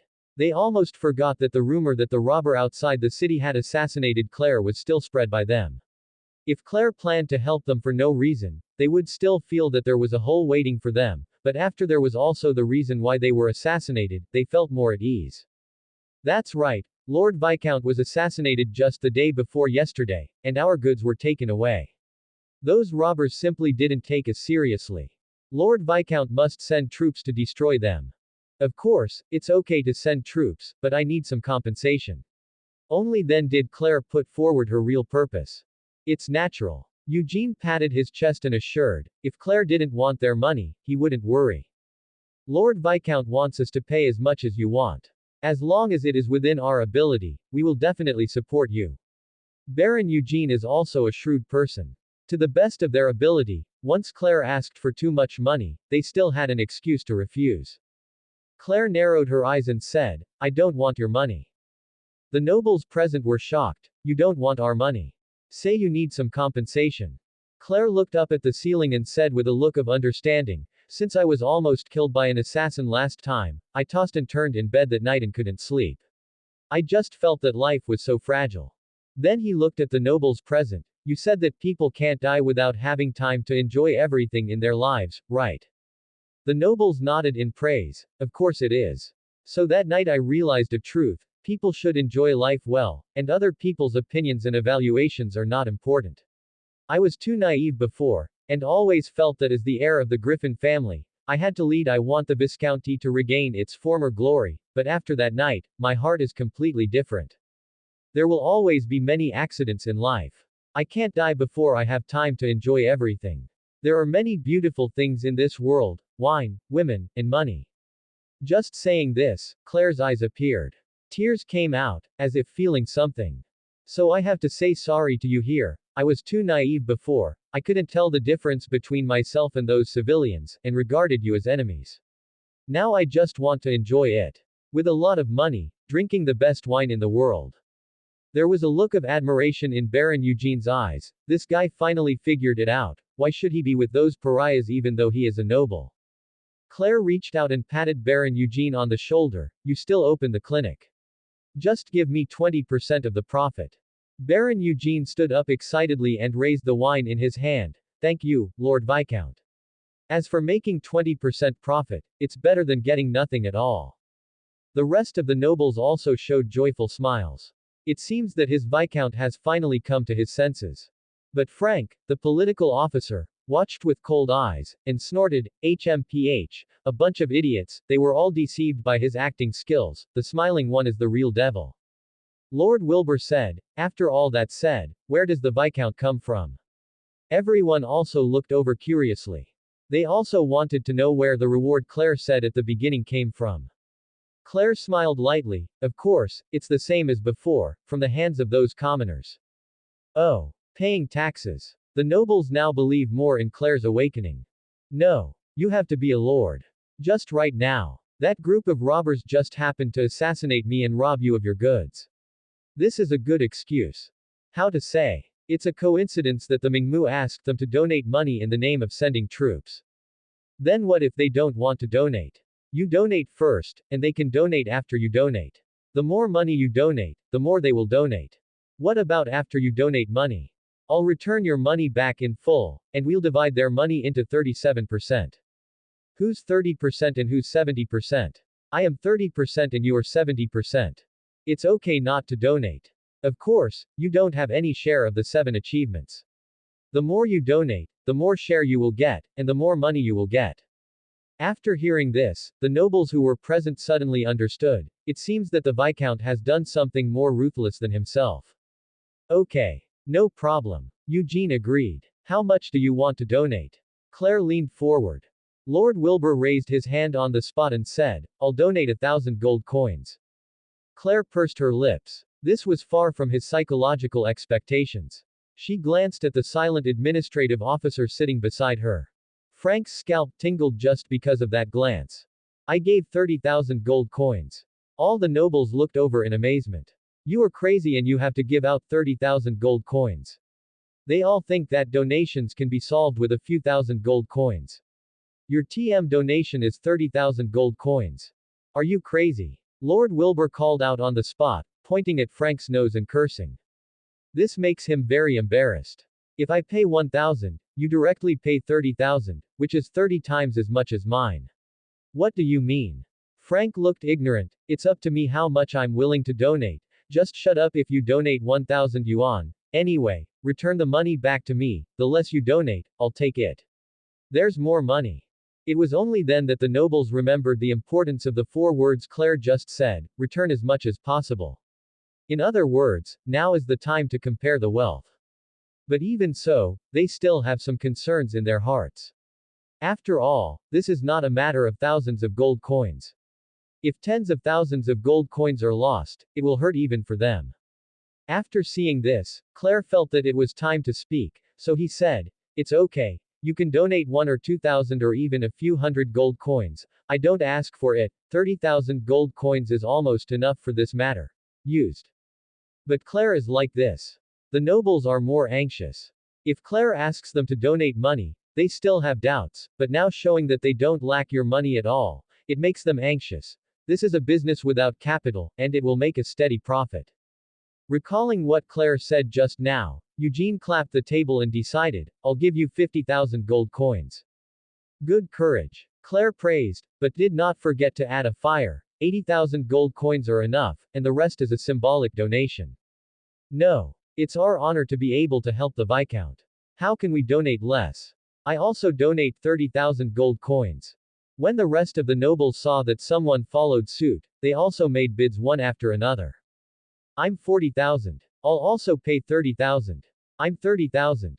I have 20,000. In the end, almost all the nobles donated most of their family property, and only the first Lord Wilbur still had the 1,000 gold coins. Okay. That's it for now. Claire clapped her hands and stood up. Lord Viscount, wait a moment.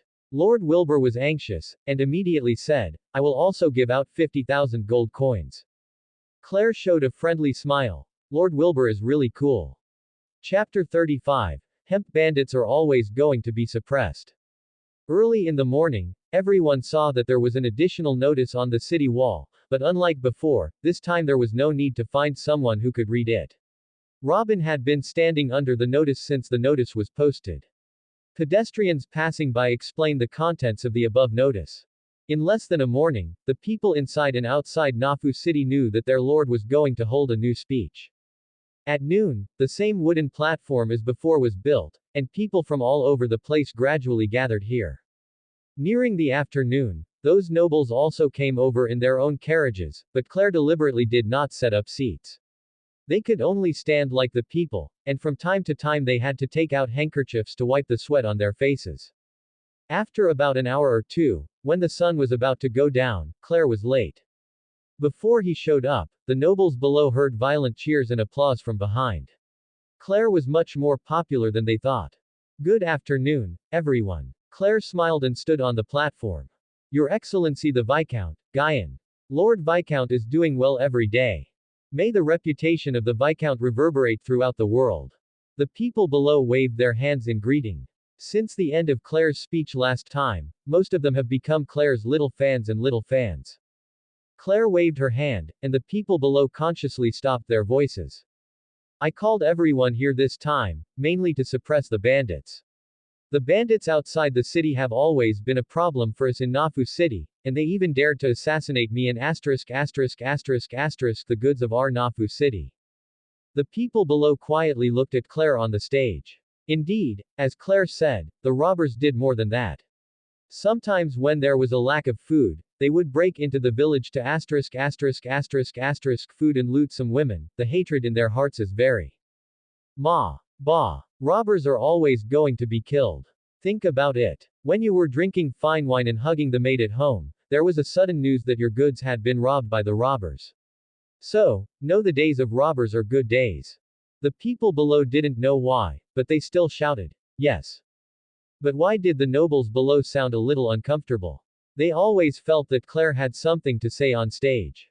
However, because I returned to the territory for the first time, all the funds I had prepared were used to train the night team, and the tax reduction was so much, and now there is not enough money for us to go to suppress the bandits, so now we have gathered everyone here. I hope you can help a little and donate some money. Of course, donating more and donating less is all in your heart. Although Baron Eugene felt that the previous words were a bit wrong, he didn't have time to think about it. Now it's time for him to go out. Lord Viscount said it well, the days without robbers are good days. I, Baron Eugene, invested 50,000 gold coins to suppress the robbers. After waving his hand, the people below him immediately took several large boxes of gold coins from the carriage to the stage, and opened them all at once. The glittering gold coins almost blinded the eyes of the people below. Turtle, I have never seen so much money in my life. I never dared to think like that in my dreams. The people below stared straight in their eyes. They rarely even saw a single gold coin on weekdays. How could they have seen such a big scene? The administrative officer of my viscounty also donated 30,000 gold coins. Frank also stood up and said, but he was not as relaxed as he showed. Looking at the gold coins that were put on the stage, his heart was bleeding, and unlike the nobles, he knew that he could not get the money back after donating it. After two people took the lead, the rest of the nobles also stood up and announced the remuneration they had donated. The people below looked at the whole boxes of gold coins piled up above, and they didn't know how to react for a while. They didn't even know what to show, and some were just shocked. But after the shock, everyone quickly took out their pockets, took out all the money in their pockets, and ran to the table to put them on. Although I don't donate much, I hope I can help the Viscount. A member of the public shouted. Yes. I don't have any money on me now. I'll get it back when I get home. I will also go back and get the money from the bottom of the box. Lord Viscount is a good man, and I am willing to donate my money to him. Me too. We all believe in the Viscount. The people below put their money up one after another. Some copper coins and silver coins piled up and quickly formed a hill, and people kept taking their savings from their homes and putting them on top. The nobles below showed their gums when they laughed. Sure enough, these stupid pariahs took out all the money themselves when they cheated. It's that Claire felt a little guilty on stage. Although it was only a temporary lie, she still felt a little bit sorry. But there is no way, if you don't do this, you won't be able to deceive the nobles at all. This fundraising event lasted until the sun went down. In addition to the gold coins donated by the nobles, the people donated nearly 20,000 gold coins. Not only some commoners will donate, but some middle-class families have also donated. Quite a few, if it came down in total, nearly everyone donated more than 10 silver coins. He asked the knights to carry all the gold coins on the stage onto the carriage and transported them back to the Viscount's mansion. Robin, the tax officer, calculated the total amount of money collected against the ledger in the carriage. Early morning tomorrow. The knights will set off to suppress the bandits. Claire said at the last second before the sunset. In the morning, before the sun rose, the main street of Nafu City was crowded with people, all of them squatting here with fruits and flowers in their hands. Da. The sound of neat hooves came, and everyone looked over. The knight captain, Hunter, rode a war horse and walked at the front of the team. All the knights were wearing heavy armor, and the silver armor exuded a dazzling light. Just over 60 knights rode their horses like a torrent of steel and walked slowly towards the crowd. Come. The momentum was beyond words, and everyone who was waiting at the scene was stunned.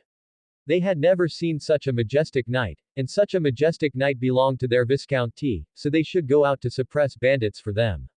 Yes, a sense of pride welled up in my heart. The horses carried the knights slowly from the main street all the way to the city gate, and the people followed along to the city gate. At this time, Claire had been waiting here for a long time.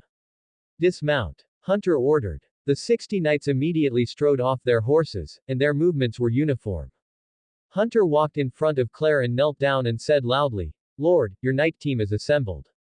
The knights behind him also knelt down with his movements. www.mtlnovel.com. Claire took the flowers from the people and handed it to Hunter, who was half kneeling on the ground. Get up.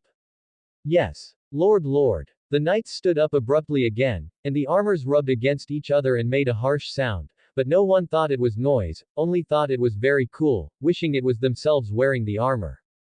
Claire glanced at the excited people around, smiled and waved their hands. The people understood what Claire meant, and hurried over, stuffing the gifts they had prepared into the hands of the knights. Those teenagers were a little overwhelmed by the things in their hands, and even Hunter was a little overwhelmed. He had never seen such a battle before. When he was a knight in the past, these people feared them like tigers, not to mention giving gifts. It would be nice if they didn't take a sip from the back. Claire said, Take it, those gifts they gave you represent their hearts. Don't feel embarrassed, you are not only fighting for me, but for them. Claire is telling the truth, although they did not intend to suppress the bandits this time, and some of them stole their names, but what they did was a good thing for the people. Yes. The teenagers looked at the fruits and flowers in their hands, and there was a different kind of excitement in their hearts. It turned out that as a knight, they could still gain the support of the people. Claire pulled out the matching sword from her waist, and nodded on Hunter's shoulders and head, even if the ceremony was done. Then he pointed the tip of his sword outside the city gate and shouted, "Let's go." The knights immediately got on their horses, saluted like Claire, and then drove out on the horses. Subscribe to Chinese Novel Audiobook YouTube channel Chapter 36, One Law Beheading Above the Wheel. As night approached, Claire was on the balcony outside the study, holding her chin and blowing in the wind, watching the entire Nafu city into her eyes. Squeak. The door was pushed, and Regan walked in with a plate of fruit in his hand. "Master, this is the fruit given by the people this morning.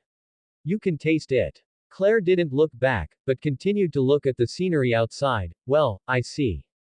What is the young master looking at?" Regan asked suspiciously.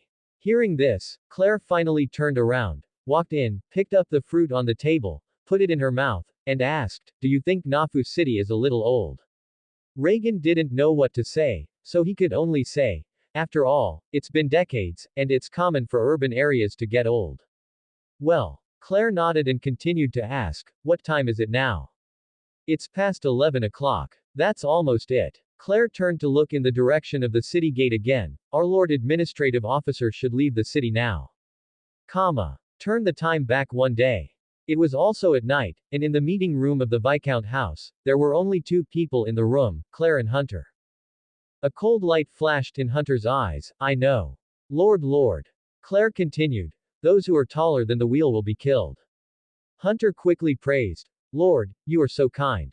Those who are not higher than the wheels put stones under their feet. What did you say just now?" Hunter covered his mouth. He just said that he was going to speak quickly, and his head quickly turned around and said, "You are really a wise lord." At midnight, 3 camels and carriages with heavy loads drove out of Nafu City under the **** of a team of mercenaries, heading for the northern city. Taking advantage of the darkness of the night, Frank looked back at Nafu City, where he had been in power for 13 years. It would be impossible to make money in such a simple way in the future. While still feeling melancholy, the screams of the mercenaries came from outside the car window. "What's the matter?" Frank took out the knife in his arms and rushed out. What caught my eye was the silver armor that shone in the moonlight, and the familiar figure at the head. "Hunt!" Frank exclaimed in shock. "It's me. Lord Viscount said to let me go. What are you doing?" "Yes, didn't this let you go? It's dozens of miles away from Nafu City," Hunter said with a big sword in hand. During the conversation between the two, those mercenaries were all killed by the knights under them, and the two sides were not at the same level at all. "Claire, I clearly made an agreement with you, but you actually regret it. You little man." Frank could only shout incompetently and furiously at this time. PFF'd. Hunter's big sword pierced into his chest at once. "Damn it if you dare to disrespect the Lord. Claire. You bastard. Demon. I curse you to go to **** with me.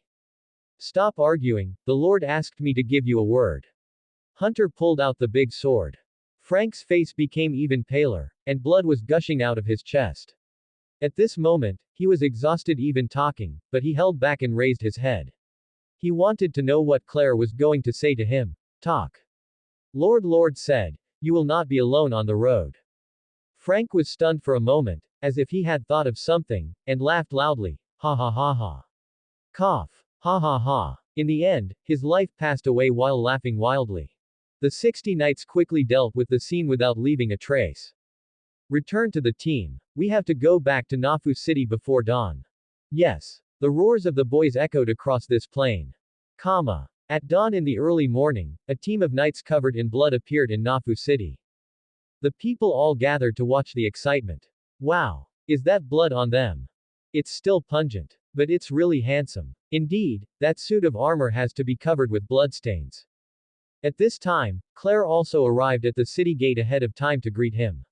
After seeing the cavaliers, he praised, "You solved a cancer in Nafu this time." The teenagers all smiled, and this smile is only known to each other, and what Claire said was right, they really solved a cancer in Nafu City this time. Walking in front of Hunter, Claire asked in a low voice, "How many things did he take away?" Hunter also replied in a low voice, "About 20,000 gold coins." Claire's eyes flickered. Well, I only have 30,000 gold coins in my entire family property.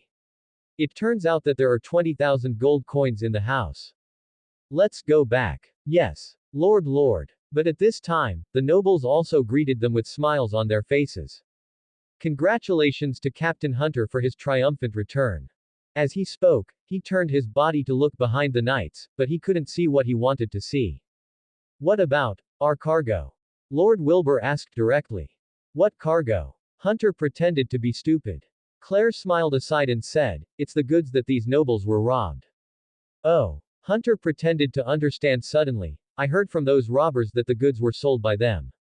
How is it possible? Lord Wilbur exclaimed, it's only been a few days. Do those robbers have the ability to transfer our goods worth tens of thousands? Hunter spread his hands. That's what they said. If you don't believe me, go down and ask. You. Lord Wilbur pointed his finger at Hunter's nose and was about to curse, but was stopped by Baron Eugene. Baron Eugene was also enduring the anger in his heart at the moment. He had a bad feeling at this moment, and he quickly asked Claire tentatively, Lord Viscount, when will our thing be divided? What's the point? Claire took a few steps back and shouted with a smile, oh. You mean donation? Baron Eugene felt a familiar feeling when he saw Claire's movements. He had also seen this movement in the clinic before. I'm here to thank you nobles for the money you donated. A total of 430,000 gold coins. It's really generous. Saying that, Claire turned her head and pointed to the city gate. I want to build a monument for you here in the future, so that people in the future will remember the selfless dedication of you and others when they see it. Claire. Baron Eugene's teeth were about to break. Jung. The sound of bright swords in unison came from the team of knights behind. When the nobles looked over, they found that the knights were staring at him and others, but if he made some changes, he would definitely draw his swords and slash over with great difficulty. Crack. The sound of the bullet chamber entering the chamber sounded, and when he looked over, the pitch-black gun hole was already facing him and others. At this moment, the nobles had a look of horror on their faces, and left the scene with their heads in their arms. Chapter 37. Work overtime at night. I'm mad at me. That Claire dares to insult us like this. Baron Eugene kept slashing the furniture in the house with a long sword in his hand. The nobles sitting beside them also had expressions of anger on their faces. So far, how could they not see that they and others were completely tricked by Claire? I'm going to kill him. Baron Eugene was still cutting down on the furniture to vent his anger. He lost the most, with 50,000 gold coins gone. That's most of his wealth. This bastard. Baron Eugene swung his long sword a few more times, and finally stopped out of breath, unable to stop and continued cursing. Where's that Frank? Why didn't he come? Eugene asked, akimbo. Lord Wilby curled his lips. The family moved out of Nafford City last night. It is estimated that they made an agreement with Claire to take our money and run away after they succeeded. Damn it. Baron Eugene was even more angry when he heard the news. Damn it, it turned out that he came back with Claire to deceive us that day. I just said why he looked so bad. Where did he go? Bring him back. Killing him is not enough to vent your anger. He went out last night, and now he is almost in another territory, and the ghost knows where he ran to. The angry Baron Eugene raised the long sword in his hand to slash again, and finally calmed down. Let him go first. The most urgent task now is how to get our money back. Speaking of this, the faces of the nobles showed heartache. The money they donated is already half of their net worth. If it wasn't for that Frank donating 30,000 gold coins at once, they would not ask for donating so much along with it. It all fell into the hands of that kid Claire. Lord Wilby rolled his eyes and whispered, it's really not good, we're the same as last time. Then he put his hand on his neck and compared it. Baron Eugene was stunned for a moment. A smile appeared on his face when he was interrupted by the sound from outside. Da da da. The loud and crisp sound of hooves sounded again, and interrupted Baron Eugene's plan. Since they came back, the group of knights have been patrolling the outside of their house in batches. Patrol the city, but each of them knew it was watching over themselves. Damn it. Baron Eugene punched the table with a punch. We're being watched like this, and we won't have a chance at all. Baron Eugene had no doubt that once he got in touch with those assassins, 30 or 40 knights would rush in and handcuff himself in the next second. The rest of the nobles also subconsciously shrank their necks when they heard the unison of the hooves, feeling a little scared. The scene of those knights pulling out their big swords in front of them left a strong impression on them at the beginning. At that time, as long as there was a charge, they had to explain it on the spot. Forget it, let's not provoke him. Eugene almost said these words through gritted teeth. The rest of the nobles exchanged glances and nodded in agreement. After all, they were no match for Claire. Don't say you donated all the money, at least you still have some money left. Baron Eugene looked around and continued, let's collect some more money, and then go to transport a batch of goods back. The whole Nafu, almost all the shops in the city are in our hands, and once we go bankrupt, the entire NAFTA city will also go down together. Claire dare not touch us. As long as we ship the goods back, Nafu city will still be ours. The rest of the nobles nodded in agreement. The noble law protects their private property as sacred and inviolable. Even if Claire is a viscount, it is impossible to force them to hand over the shop by force. Lord Baron, something is wrong. A servant pushed open the door and walked in, with a very flustered expression. Baron Eugene sat up from the sofa angrily, we're having a party. Can't we wait until the end to talk about anything? The servant was panting heavily, wiping the sweat on his forehead, it's really bad.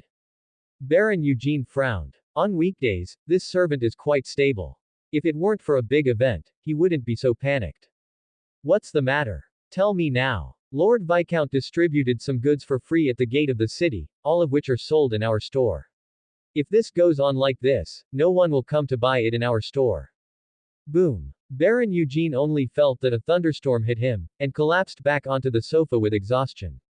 He murmured to himself, how is it possible?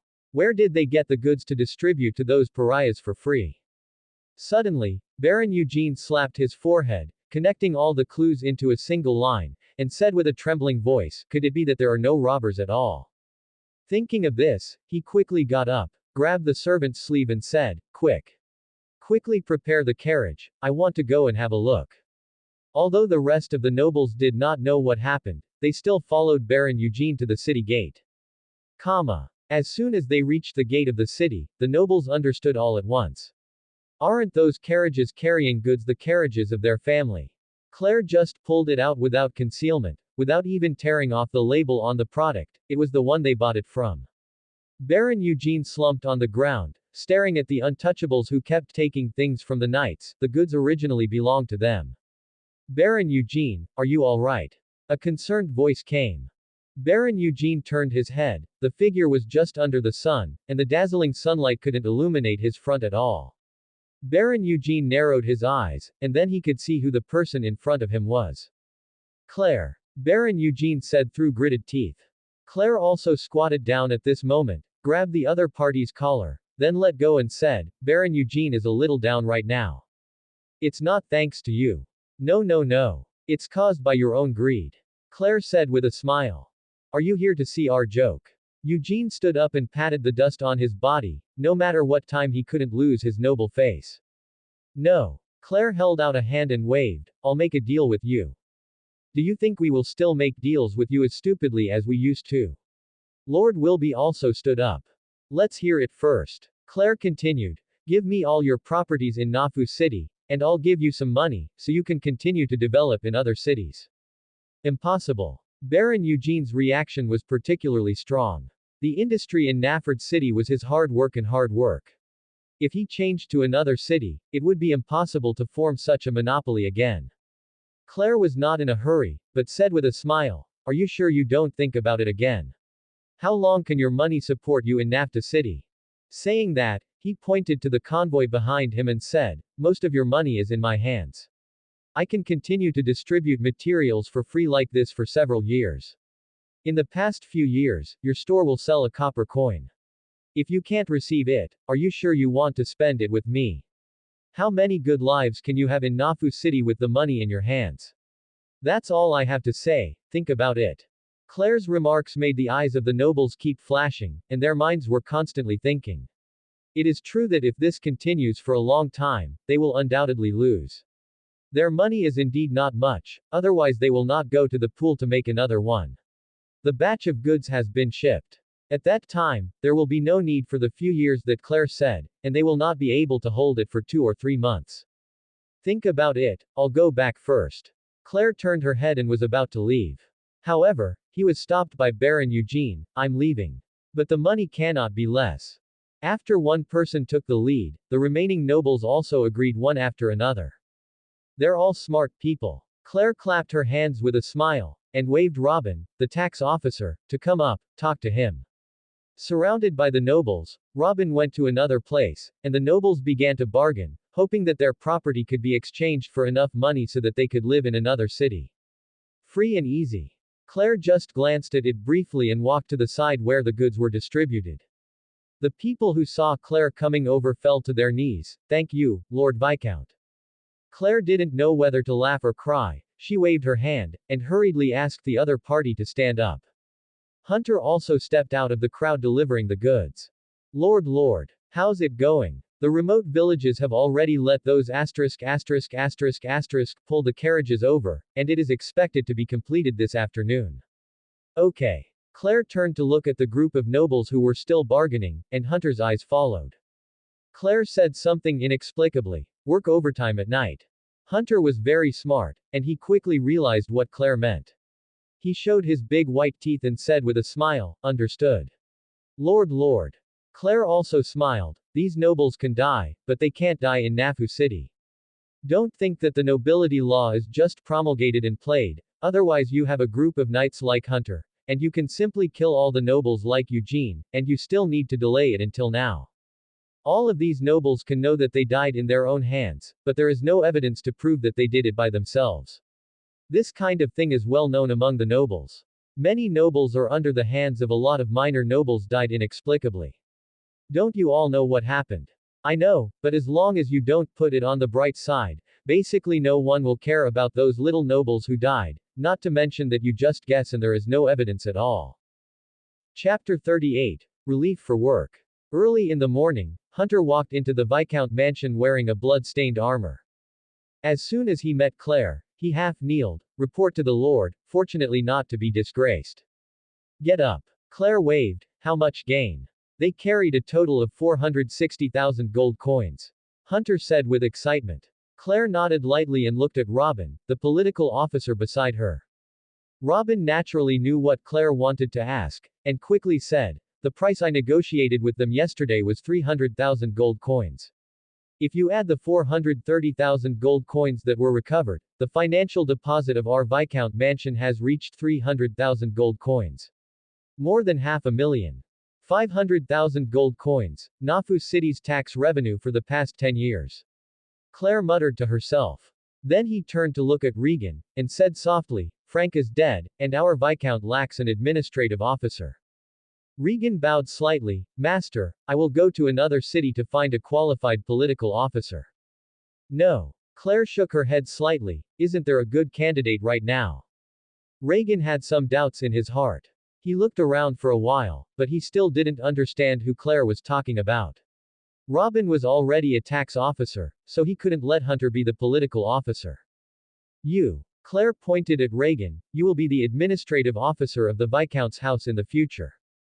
Regan was frightened and hurriedly refused. Master, I. Needless to say, you are a qualified steward of the Griffin family, and I also believe that you can become a qualified steward of the Viscount. Besides, you can help me lighten my burden. Regan's eyes flickered, and he finally bowed deeply. Thank you, young master, for being able to look down on me as an old man. Claire smiled and said, although the nobles in the city have been purged, the people below are still in a state of lack of supplies and poverty. So, my next step is to rebuild the entire Nafu city. Claire's remarks caused 1,000 waves, and Regan was the first to raise his hand to object. Master, rebuilding Naft City is estimated to cost a lot of money. As the steward of the Griffin family, he has always been averse to wasting money. This kind of thing is very sensitive. Although Robin didn't say anything, his expression was a little bit of an opinion. It was a waste of money that he finally got from the nobles and put it into useless construction, and it was completely related to the lack of materials and poverty of the lords. It doesn't matter. Claire shook her head and smiled mysteriously. Have you heard of cash for work? Regan and Robin looked at each other and shook their heads. They had never heard of the word. Only Hunter stood on the side stupidly, he didn't know anything about this. Reagan, remember what I said to you before, money is for spending. Money is not used for hoarding, storage, and only when it flows can it generate value. It is only one aspect of rebuilding Nafu City. The main purpose is to redistribute this money and distribute it to the hands of the people below. Whether a territory is prosperous or not depends not on how rich the lord of the territory is, but on whether the people in the territory are empowered enough, the people are prosperous and the country is strong, and they are rich enough to drive the development of the entire territory. Reagan and Robin were really shocked by Claire's explanation. They looked at each other again, and they could see the shock in each other's eyes. They had never heard such a statement. Claire continued, "What I said before is not empty talk. I want to rebuild Nafu City first. Let's not say anything else. Get the sewers up. The asterisk and feces on the street are too unpleasant. And it is easy to produce plague if it accumulates for a long time." Robin nodded repeatedly, which he agreed. What I said before was not empty words. The establishment of schools and hospitals must be built. In this way, in another 10 or 20 years, there will be no illiteracy in our entire Viscount, and all diseases will be born. If it can be cured, there will be no such thing as the quack doctor before, the people can live and work in peace and will no longer be oppressed, and the whole territory will be prosperous. Just listening to Claire's description, everyone was a little excited. Said that Claire put his eyes on the three people in front of him. "I'll leave this matter to you, can you do it?" "Can. First, free up a place for the aristocratic industries to establish night schools, so that some adults can also be literate." "No problem," Robin replied. He was in charge of receiving the property from the nobles. Naturally, he knew which place could be used as a night school. "Teacher, you can only wait for a while before recruiting from other territories," Claire said regretfully. "No need, Lord Viscount," Robin said excitedly. "My wife is a teacher. She used to teach the children of nobles, so it should be fine for her to be a literacy teacher. As for elementary school teachers, if you don't worry, the school hasn't been built yet, you can find it slowly." Claire's eyes lit up. "Okay. I'll leave this to you." It seemed that the night school didn't have to drag on for too long. At noon, Reagan personally took a large pile of paper to the city gate and posted it. This was originally what a political officer should do. The first one posted was an announcement from Claire granting him to become a viscounty administrator, and the next few were announcements about recruiting workers. As soon as I saw someone coming to post the announcement, the pedestrians who entered and exited Nafu City all gathered around and looked at the posted announcement in unison. "Don't squeeze. Didn't you say last time that you are illiterate, and you still squeeze? While I'm going, I want to get closer to anyone who is literate in Nafu City." Quote.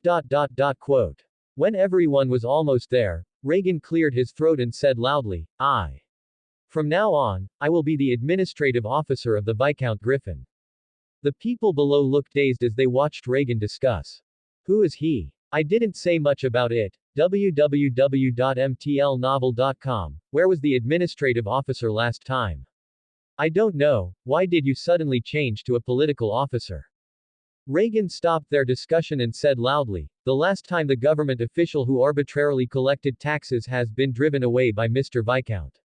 I am the newly appointed government official of the Viscount." Oh. Lord Viscount accepted his fate.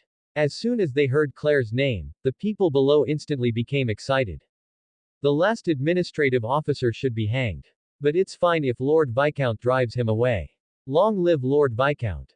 Yes. The administrative officer that the Viscount personally accepted, his fate must be countless times better than the previous one. Seeing the people below praise the young master, the corners of Regan's mouth turned up unconsciously. Then he explained to them the contents of the announcement posted later, about the night school, as well as the announcement of rebuilding Nafu City and building a new hospital and primary school. After hearing Reagan's explanation, the people below boiled again.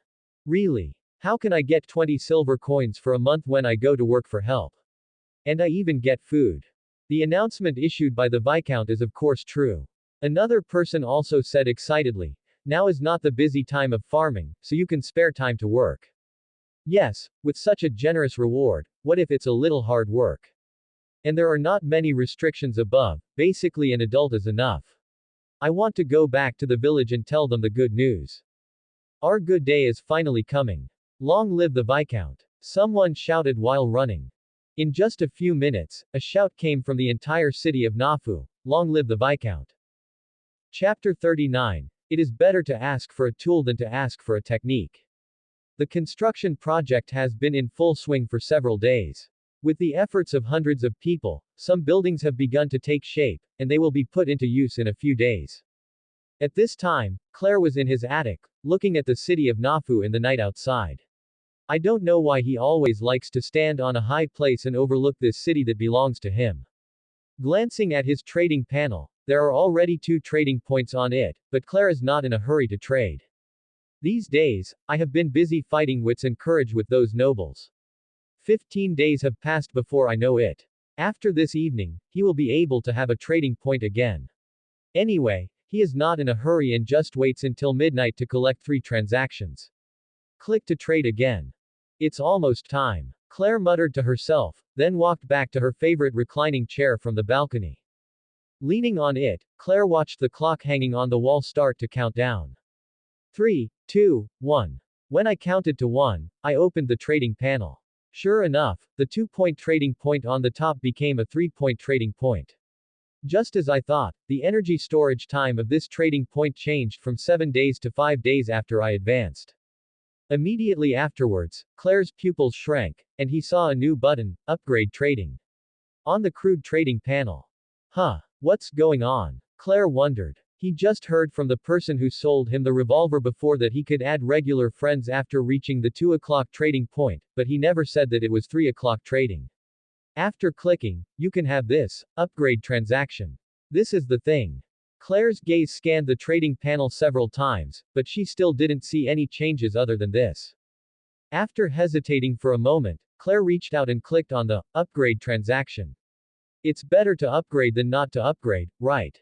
The next second, the trading panel that had appeared in front of Claire closed with a snap, leaving only a small circle that was constantly spinning, very much like when he upgraded his mobile phone in his previous life. Although there is no indication of when the upgrade will be completed, Claire has time to simply pick up a magic book at hand, read it, and wait slowly.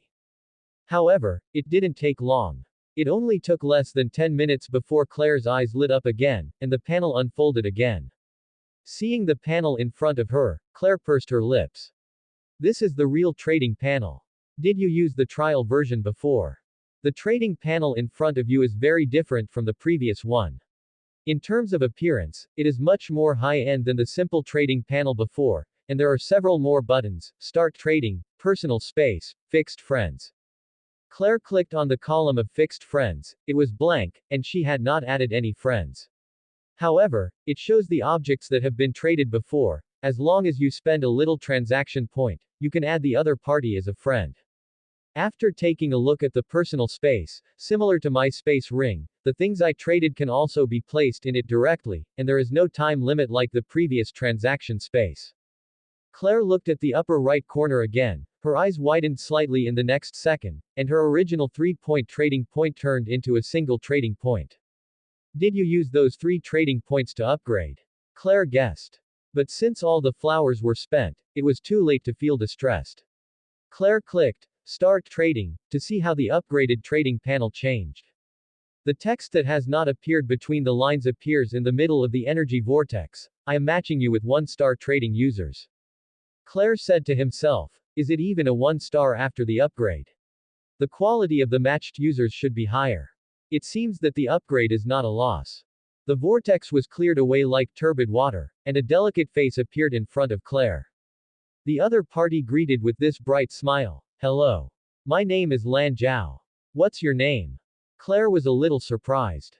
This was the first time he had met a trader who smiled so happily. Although the few he had met before also had smiling faces, they didn't have the sincerity of the person in front of him. Hello, my name is Antonio. Claire used her pseudonym habitually. Hello, Antonio. The other party still smiled with white teeth, but Claire's mood couldn't help getting better just by looking at the other party's smile. While speaking, Claire looked at the upper right corner of the panel, and the 1-minute countdown timer had now disappeared. It was just a slight glance, but the other party saw it. Lan Zhao asked with a smile, are you a trader who has just been upgraded to 1 star? How to say? Lan Zhao scratched his head embarrassedly, as if he was embarrassed to see through Claire's thoughts. Generally speaking, there is only a trading time limit at level 0, and there is no such limit when it reaches 1 star. I guessed it just by looking at your habitual glance at the upper right corner. Claire also simply admitted, I did just upgrade. It's all right, the transaction is not in a hurry. Let me first introduce you to the trading items that may attract you in our world. You can see if you are interested. After speaking, Lan Zhao turned his head and walked into the house. Claire didn't wait long before walking back with a bunch of different colors. Lan Zhao first picked up a blue egg the size of an ostrich egg with a mysterious pattern in his hand, and said in a proud tone, this is a pet egg that I managed to transport from Anxing Forest, although I don't know what's inside. What kind of pets will hatch, but the evaluation is 3 stars. After he finished speaking, he put the blue eggs on the table, and some of them brought out several similar eggs and put them on the table. As Xu Jiajun introduced, these are 1-star pet eggs, and this is a slime egg. This is the egg of the fire dragon beast. If you cultivate it well, it is possible to become a pet of the lord level in the future, and this is the egg of the water cloud beast, and this is our special electric tail cat. When introducing these pet eggs, Lan Zhao still kept a bright smile on his face, constantly excitedly introducing their pets to Claire. Fighting Beast Plane. Claire already had a guess in her heart. Yu reading www.yuekanshu.com. That, can you show their abilities? Claire asked. Of course. Lan Zhao responded immediately, which ability do you want to see? I run a pet shop, and I have all the pets hatched from these pet eggs. Let's take a look at slimes first. Claire said, there are creatures like slimes in their world, and he wants to see if the two are the same. Wait a moment, I'll come when I go. Lan Zhao said, and then returned to the room. In less than half a minute, Lan Zhao ran back with a pool of jelly-like objects. Ha ha ha, stop scratching me, it's so itchy. Lan Zhao took the slime down and placed it in front of Claire. Just like the slime in my own world. Claire thought to herself, just how can it be so close to humans?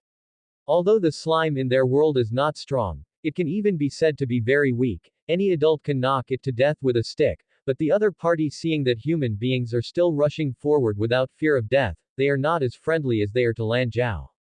Have you made up your mind? Lan Zhao was still trying to get rid of the slime's hug. Only then did Claire come back to her senses and asked, can living things be traded across borders? Of course, I'm specialized in trading pets. Lan Zhao smiled and said, have you decided which one to choose? I suggest you choose the electric-tailed cat. It has a docile personality and has a certain attack power.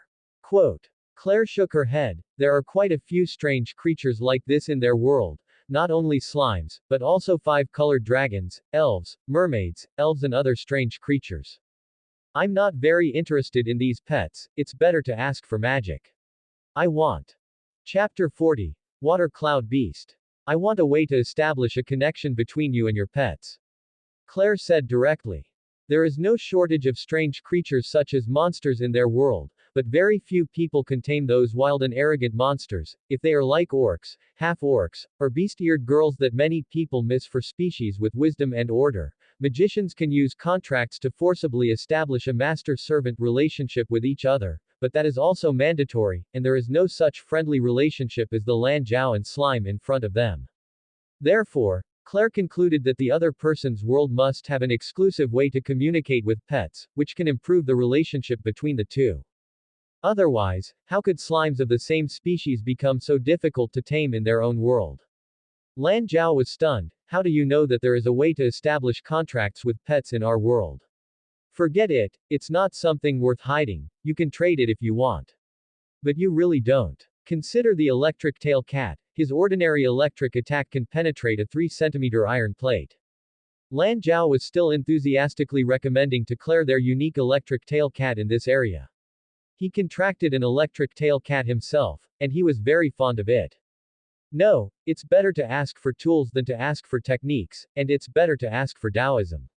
You can't ask for the Tao in your world, so let's trade the method that can establish a contract with pets. Then what do you have in exchange for it? Lan Zhao asked. Claire thought for a while, then picked up the magic book in her hand, and said, I will trade with you with this book. Is there anything strange about this book? Lan Zhao asked curiously. Claire smiled lightly, I'll find out later. After speaking, as soon as he snapped his fingers, a fireball the size of a human head appeared in front of him.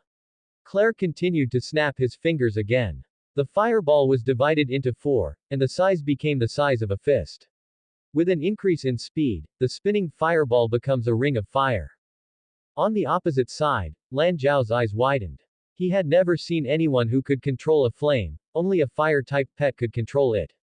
Claire hadn't finished his performance yet. When he clenched his fist, the circle of fire went out. Then he chanted the incantation silently, and soon an electric arc appeared in his hand. Let's see, can your electric tail cat's electrical attack be so powerful?